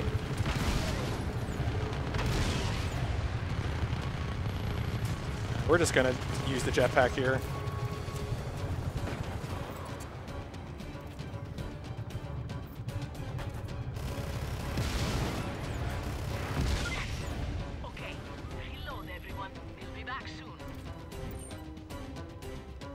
So one of the advantages of using the jetpack here is because in normal any percent, I would use the anti-air cannons to take care of these waves because that's sort of the most reliable way to get rid of them. But here we're going to use the helpful jetpack weapons because that will allow us to get over to them sooner. The only problem here is, of course, that you have to set yourself up to do these sort of strafing runs properly, and with the helicopters chasing you, be a little finicky.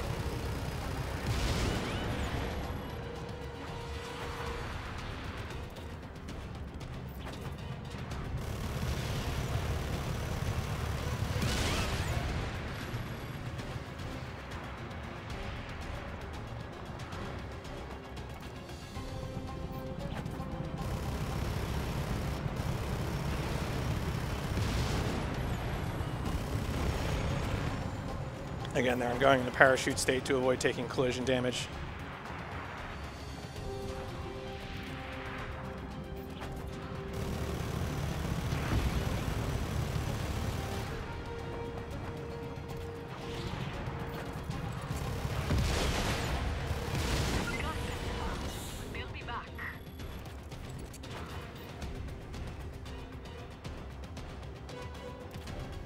So first they send 2 jet fighters, and actually, as it turns out, since the jet fighters in this game are sort of artificially slow, the jetpack is actually pretty good at destroying them.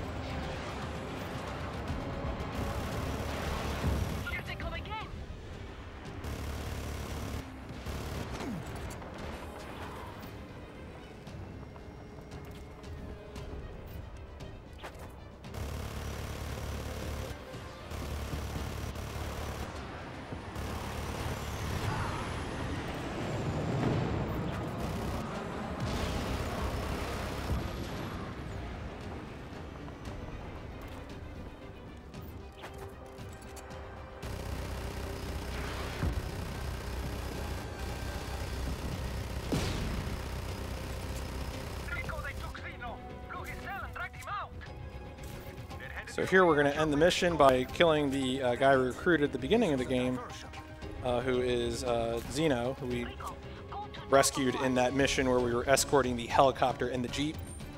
But thankfully with jetpack weapons, destroying his helicopter is trivially easy.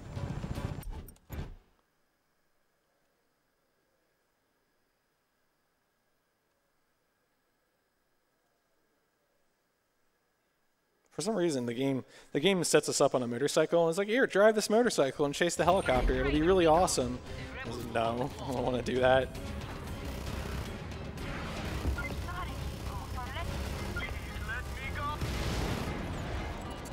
All right, and that's the end of that mission. Xeno's been taken care of.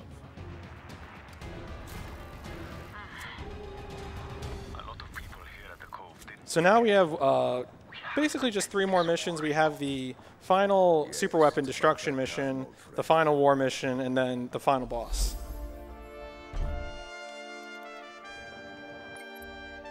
Again, in order to maintain our flare route, we're going to teleport or fast travel back to the Rebel Cove in order to pick up another flare and then use that to travel to where we need to go.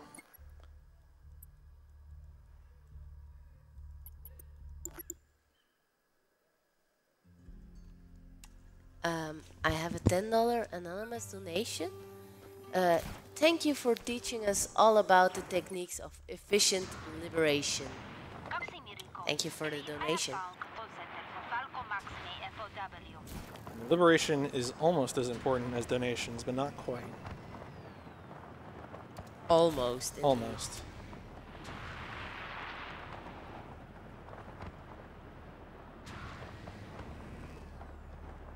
So the start of this mission is right at the bottom of this mountain. This is unfortunately the closest marker we have to get to it. This is much better than starting at the military base because the nuke weapon at the military base is still active, even though we liberated that base. And so we would be having to dodge nuke shots if we went from there.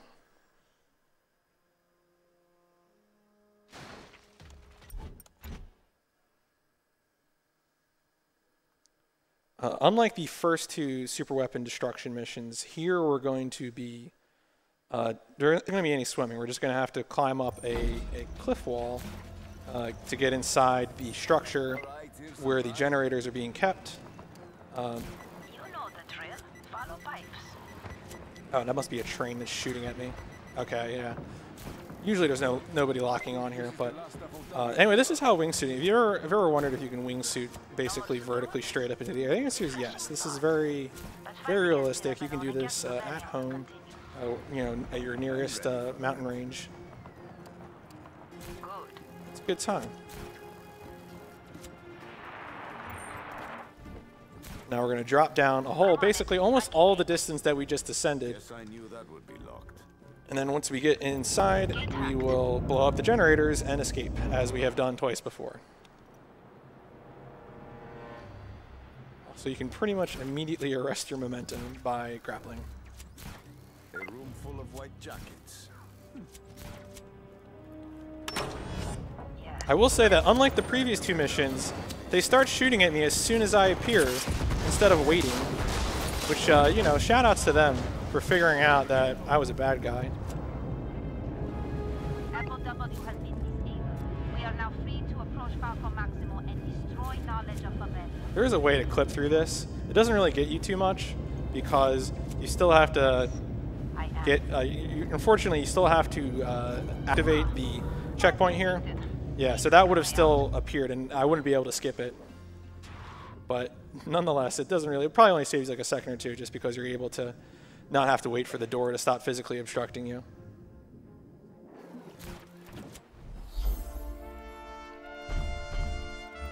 Alright, so now we're going to go on to the final war mission. The one thing I need to do here is I need to move over into the Falco territory because since I've liberated Falco, but I haven't liberated the province I was just in, I saved myself from consuming a fast travel flare by traveling from Falco.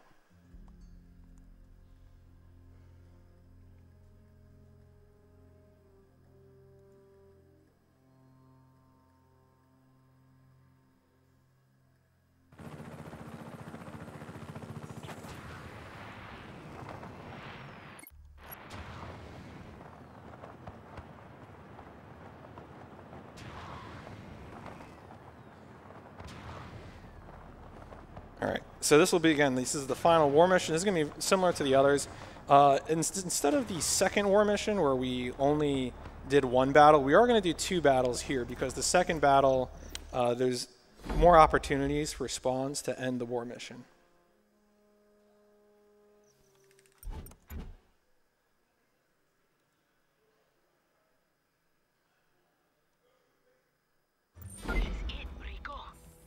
And this is going to be a situation in which the jetpack weapons are very helpful because we need to take care of these snipers, and again, the anti-infantry properties of this weapon are pretty OP. So here we go, we did it, we won the first battle.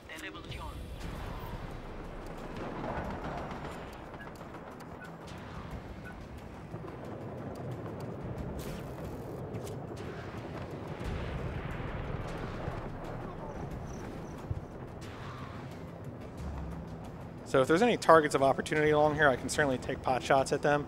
But ultimately, I really want to get to... oh, actually, wait a second. So once in a while, we get this spawn, which is very, very useful because, again, these helicopters are super destructive. And so I'm able to pretty much just blanket this whole area with enemy fire. Just really, really destroy things pretty quick.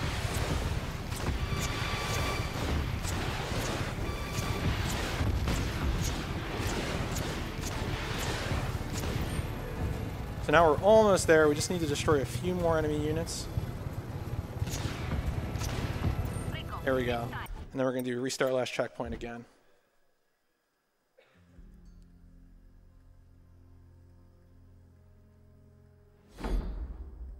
Kind of similar to how it worked before, this will place us several kilometers closer to where we need to go, and it'll also give us a jet plane. Unfortunately, we cannot use fast travel during missions, because of course otherwise I would just fast travel back up here.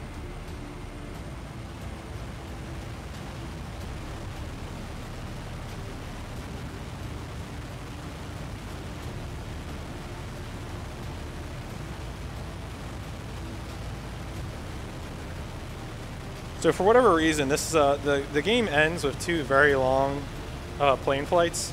This is one of them, where I just sort of have to fly a good, 5 kilometers, and there's going to be another 8-kilometer flight like right after this.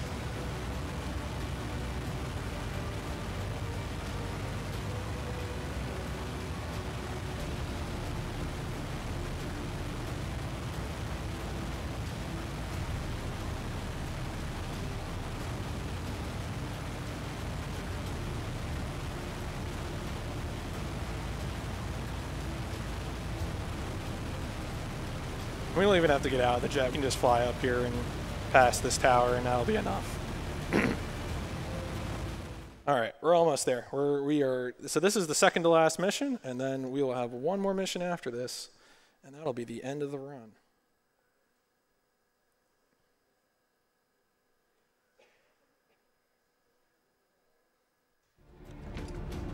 Dima dies. If you cared about Dima, rip Dima.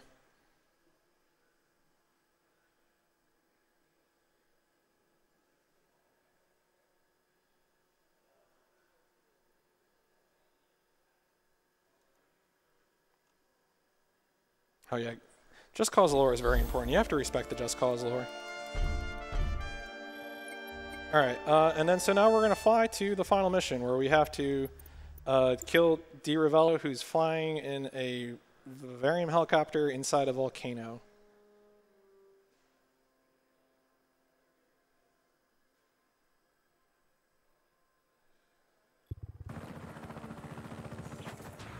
So the mission start is over there.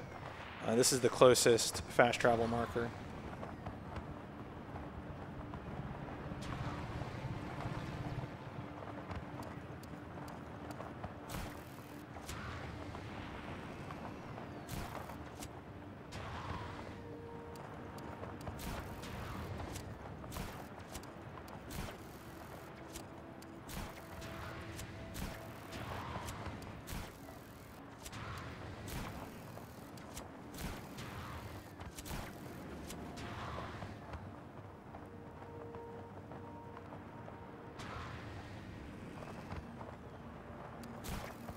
Yeah, so this final mission is going to, again, be like an 8-kilometer flight, followed by fighting Di Ravello in his golden invincibility helicopter.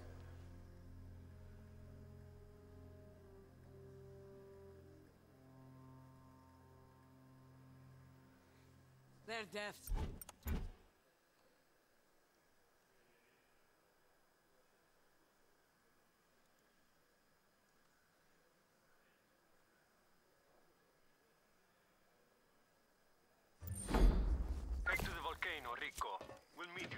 All right. So anyway, this is kind of the you know, assuming everything goes well with the final boss, which of course it will. Just gonna give some you know, some shout outs to you know, a few other people who ran this game: Benevolent Life, Arthur Nori, Redemption 99. They all contributed to the run, and so that definitely, this run would probably not be, you know, obviously I had some problems early on in Liberations, but in terms of a lot of the mission strats and choices of which provinces deliver and everything, I would not be as far as I am, you know, without their contributions. And also to PaliNet, who did do some code monkeying around and found some stuff, including that turncoat skip. It was super, super useful. Besides that, also, thanks for inviting me to ESA to run this very long speed game. Obviously, not quite the world record I would like, but, you know, we're going to be safely underestimated here, so it should work out just fine. You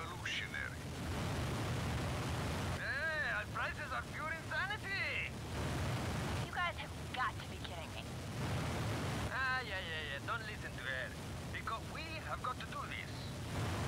Okay, we'll see. No. Maybe we start small, eh? First, you come stay at my grandma's, like when we were kids. And then we can Very, very exciting dialogue about what Mario is going to do after the war ends. Rico says, "No, bro, I'm just going to get wasted."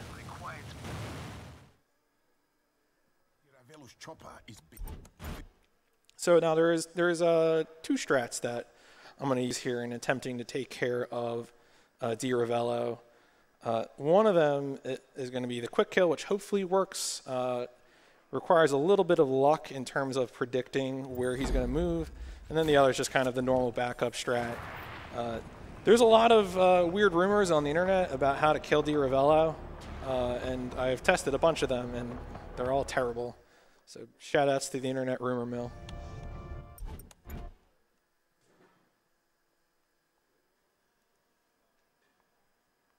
Oh, if you're okay, well, never mind. Well, so the idea here with the quick kill is that we're going to attempt to drop a plane on Di Ravello. That is the goal. I've done it pretty well a few times.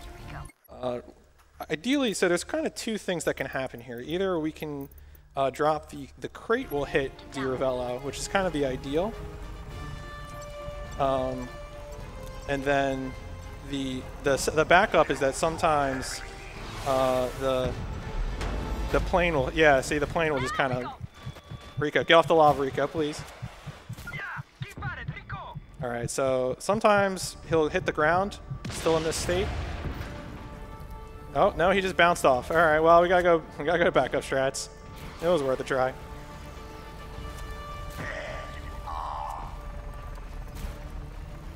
No, that's. So the problem here with the backup strats, we're just going to try and tether him to the ground.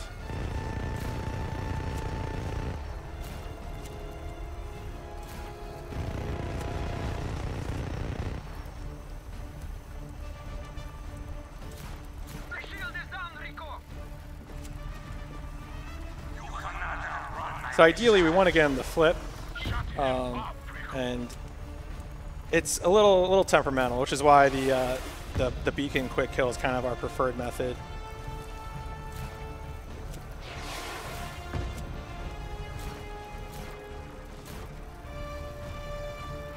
And then sometimes the tether just breaks. So yeah, this happens sometimes in runs where you just kind of get a temperamental Di Ravello.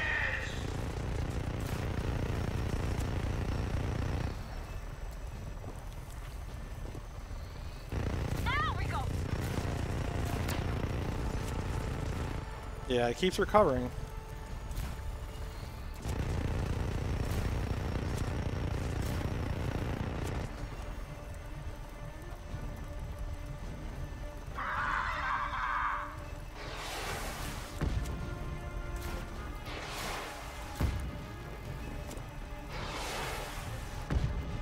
Man, this is welcome to Choke City. Oh wait, is he gonna blow himself up on this? Oh no, I died. Oh man. That's an even better form of choke. Don't worry. As soon as I kill this guy, it's going to be the run's basically going to be done. Yeah, I know, right? What are you doing, buddy?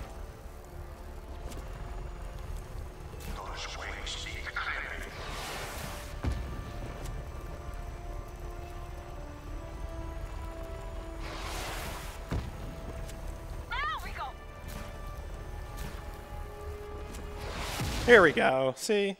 So now the time will end when we just we have to shoot him during this cutscene, and so that's where the time is gonna be called, which I will happily slap this delicious button when that happens.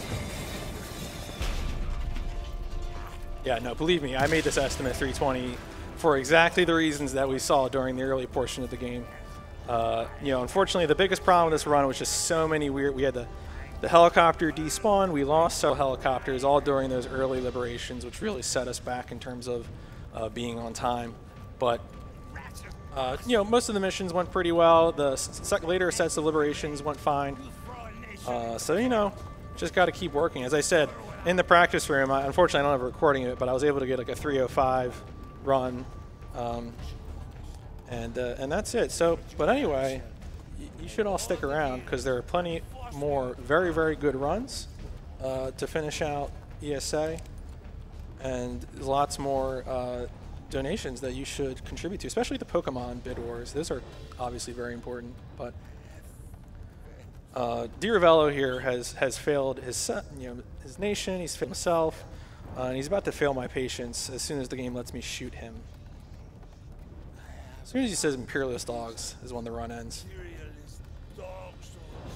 There we go. Wait. Okay, I didn't hit the button hard enough. My bad. Well, I lose that second. But anyway, cool. I already did my shout-outs during that jet plane, so thank you for having me, and that was Just Cause 3 any%.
Hello, and welcome back.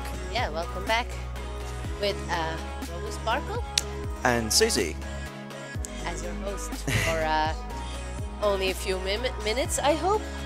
I mean, we've got another hour and a half or so. So, yeah. Coming up next, we have a couple of Ratchet and Clank speedruns.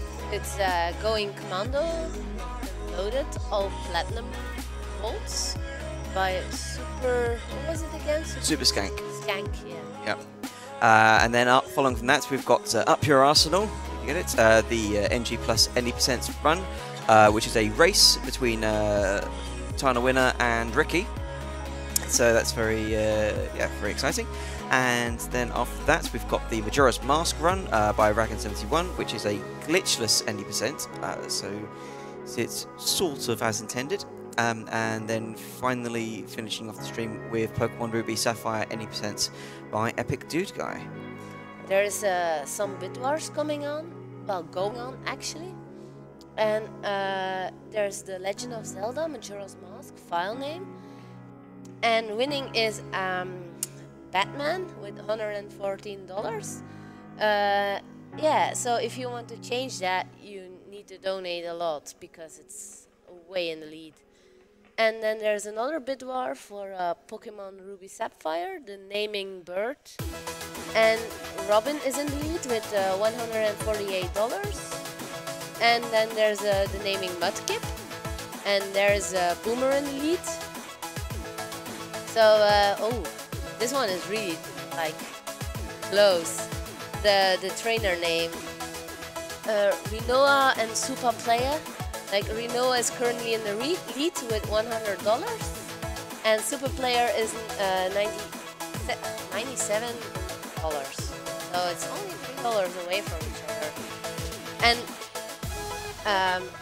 for a donation of $20, we can order the plant for you. And we have a lovely water lemon here. What were your plans with this one? I was going to eat it, really. I suppose we can give it a home. I don't know. Donate. Tell us what you want to do with it. Sorry? Weren't we like gonna dress it? Well, we can give it some clothes. We can give it a face. Got lots of things we can do with it. Yeah. Or we can just eat the watermelon. You know, I'm cool with either, really. Kill or keep alive. Yeah, exactly. Whatever you like. We've also got on the other stream, on Geeky Goon Squads, we're about to start, or just recently started, the Final Fantasy 13 run. So Jake Dreamer is going with that. He's already met the beating Proud Clod blindfolded, and we've got 2 more incentives to donate for. Beating 2 of the super bosses, Longui and the Mission 64 boss, which has a silly name that I'm not going to pronounce. So you could donate towards those. And in more exciting news, we've updated our tracker. We are now just shy of $92,000, which means we're about $8,000 away from meeting our goal of 100k. If we hit the 100k, I will kiss morale. There you go. We have our new incentives, ladies and gentlemen. If you want Susie to kiss morale, you better get donating. Once we hit 100k, it is happening. And that is a finale I think we all want to see, right? Right? Yeah, I thought so.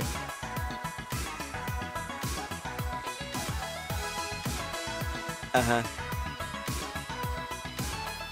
Cool. So yeah. What has been your highlight of it? Other than kissing morale, which obviously is going to come later, what has been your I still highlight? hope it's not gonna happen. Actually, my highlight, braiding Eidgold's hair. Mm-hmm. No, I don't know. I haven't watched that many. Oh! The run, the Mexican runner, blindfolded, Battletoads. Oh yeah. Holy shit! I mean, what the fuck? It's, yeah, it was amazing. And what was your highlight? I mean, there's been so many. I think possibly my summer car. Oh yeah, it was just an amazing run. I still need to see the vaults. I mean, I was so tired. I was like planning to watch it, but yeah, I stayed up for it. I stayed up way later than I should have done for that, and I'm so glad I did. It was an amazing run. We had some amazing, genuine Finnish commentary from Oasis and Kopti, and yeah, it's really great. So if you missed those, you can still watch the VODs. I really need to watch that. I mean, people like who didn't watch it, like I heard so many things about it. Like, yeah, you should watch it. I mean, yeah. I mean, there's going to be a few things because, like I say, even when you're here, and you've got the massive venue in front of you, you've got quite a lot of different things happening. There's a huge amount that you sort of still miss, because there's just so many other things going on. You know, Mafia and board games and just non-board games and just chatting with people and going out for food. Yeah. So there's still a lot of VODs that I need to watch when I get home, I think. Playing board games was really nice, like sitting upstairs there, like alone, or here in the venue, like just playing with some guys. It was fun. Yeah, absolutely. So at the moment, we're just showing you what's on the other stream, Final Fantasy 13, which has just started. Yeah, you can kind of also see what's coming up next, our final 4 runs of the stream. As you can see, there's a second stream going on with Final Fantasy. And for the stream 2, like, the new incentives are not met. So if you want to see that happen, like beat Mission 64 and defeat Longui, yeah, you need to get in those donations. And speaking of donations, we do have one coming in just now. Anonymous $10 donation says Turku on Suomen Periska. I think that's Periseka. referring to the My Summer Car, maybe? I think so. I think that certainly sounds like a My Summer Car stream. I don't know if we've got any Finns around to ask them, but but thank you very much for that donation.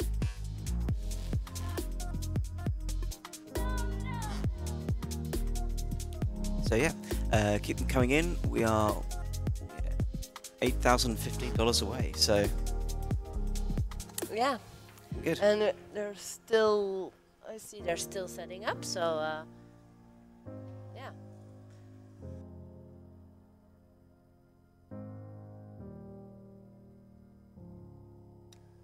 We're going to run a quick advert, and then when we get back, we will be ready to start our Ratchet and Clank section. This is Elgato Stream Deck. Stream Deck is a USB controller that gives the power of a professional broadcast studio to your live streams. With Stream Deck, you can connect with your audience at the touch of a button. You can switch scenes, bring up graphics or dank memes, or even chat with your viewers with a single key press. Stream Deck has 15 LCD keys with the ability to create folders, meaning you can add hundreds of actions to a device that fits in the palm of your hand. Stream Deck is available now at Elgato.com, Amazon, and other retailers, so pick yours up today.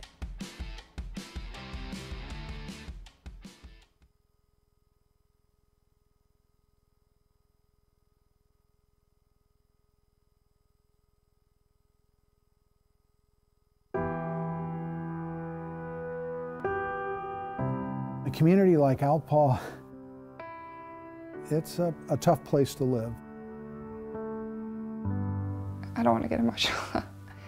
Becoming a young mother was hard, but I don't regret it. I do the best I can for my kids.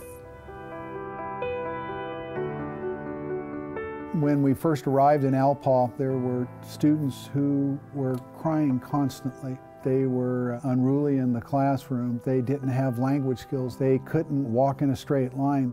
I kept looking at the preschool and saying, boy, this could really do more. If 80% of cognitive development happens from 0 to 3, that's where we need to be. Save the Children came along, and boy, has it made a difference. The Early Steps program, it allows us to get in at a very early age, start building skill and knowledge of the parents so that when they enter our school system, they're where other kids are at in other areas. The difference is profound. They're reading, they're writing their names. They have a voice and they can stand up and have opinions. All those students being able to read, that had never happened before. I didn't have anybody to read to me, to teach me my numbers, my letters, and I can do that for my children. If we're going to break the cycle of poverty, we've got to invest in early education. That cycle will end, and once it ends with one family, it's permanent.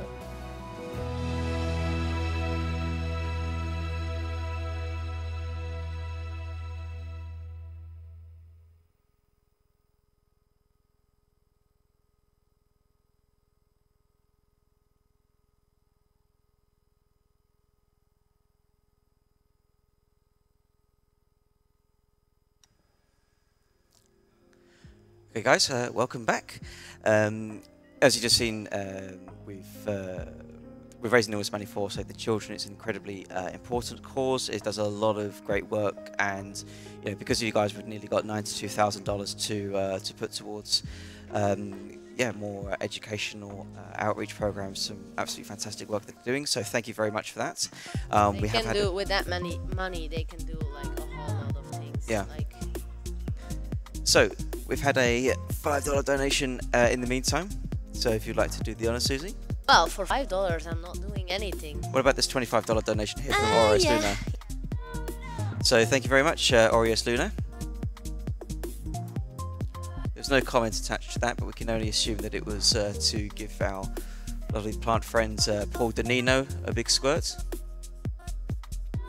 Feed the plants.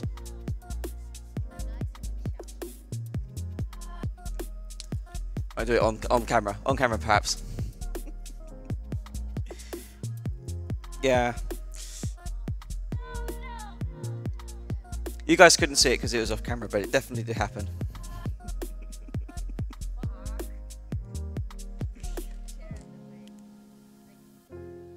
You want to get a bit closer to the stream?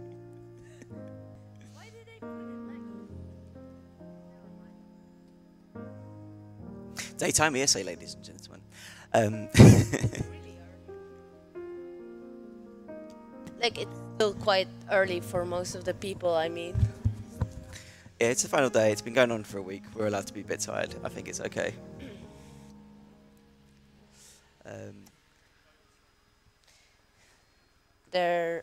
I think they're almost there. I can see some action going on there. It looks like they're just testing the stream, so I think we're nearly ready. I think they're also setting up partially for the race as well, since I'll need a second console in there. So they might be trying to do that at the same time, obviously we'll change later on. So yeah, guys, if you want to get any good luck comments in for Ratchet & Clank on your donations, then now is the time. So yeah.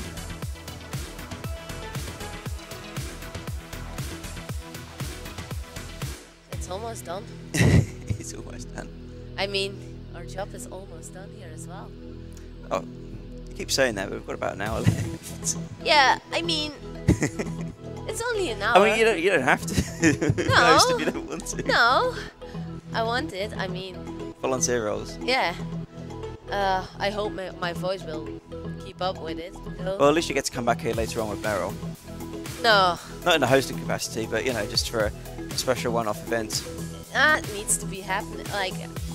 Well, you guys need to make it happen, Yeah, but I mean, I have every faith in you. I don't. I do.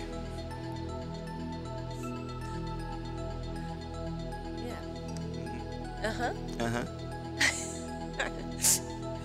Oh, man. Have you enjoyed this ESA, Susie? Oh, yes. I absolutely have enjoyed this ESA. It's like, I had so much fun, like, meeting all the people here again. And realizing that, yeah, I mean, it's my 5th ESA. And the event grew, like, enormous. Like, from start till you were there, like, in one... Yeah, right I from the don't beginning. know. When I first met you, it's like, was it my... I don't know. I'm pretty sure it's the first one. Was it 13? Yeah. Yeah, yeah. Back when you were Russian Grill. Yeah, I was Russian Grill indeed.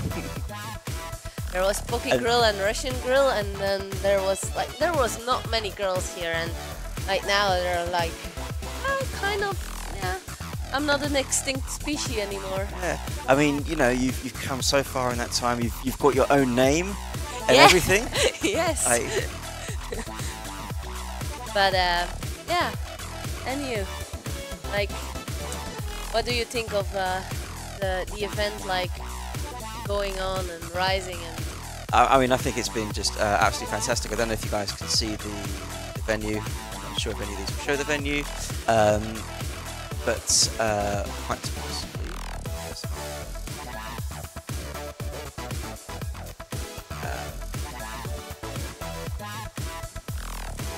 Not sure if we've got a setup here to show you guys the venue. If you want the venue cam. No, I don't think we do. But we do have an absolutely amazing venue this year. It's the same venue as last year, but I think just the setup is so much better. Setup is better, yeah. There's so much more stuff around. We did have the arcade machines, which sadly had to leave. Yeah, Daytona. It was so awesome. I like it, I mean. Yeah, so that was an absolutely great event. But other stuff as well. I can't remember what the gun game was called. We had the Super Off-Road. That was classic games as well. What was the shooter thing called? I forgot the name. I can't remember what it's called, but it was fun. Yeah, that was definitely a lot of fun. We have a $10 donation that's just come in, so it brought us up to just over 92k from Pack. It says, hey guys, hey Pack, who has donated to name the trainer Pack.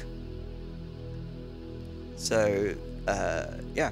See, by the way, guys, if you do want to put money towards any of the bid wars, which at this point is the Majora's Mask file name and the various names for Pokemon Ruby Sapphire, you can add in a new name if you like. It doesn't have to be a name that's already there, but obviously you might have some catching up to do. But yeah, I mean, you know, we've got a lot of time for more donations to come in, so there's plenty of time for all of these names to be beaten.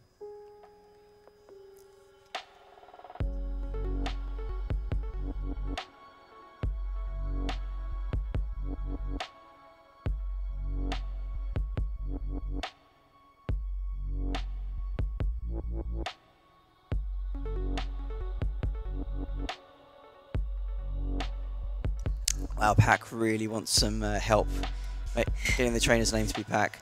I mean, if you guys are following it at all, there is still there's some ground to be made up, let's put it that way. Yeah, I mean, Pack has $10, same as Sipple, I don't know what. And then there's a Sub player with $107, and then there's a Rinoa with 125. So 10 till 125, that's a lot of money that needs to get there. Yeah, it's only $115, I'm sure it can made.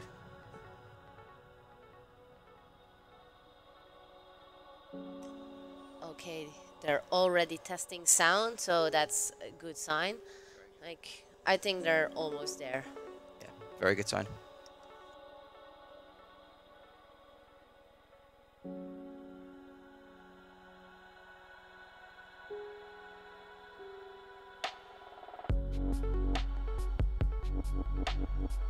I don't know. There's some hype going on for Seppo Ratti as well.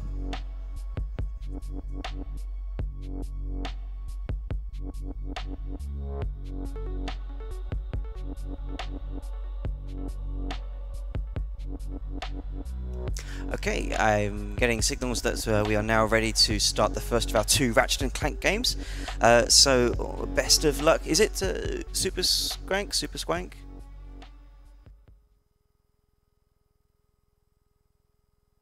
For some reason.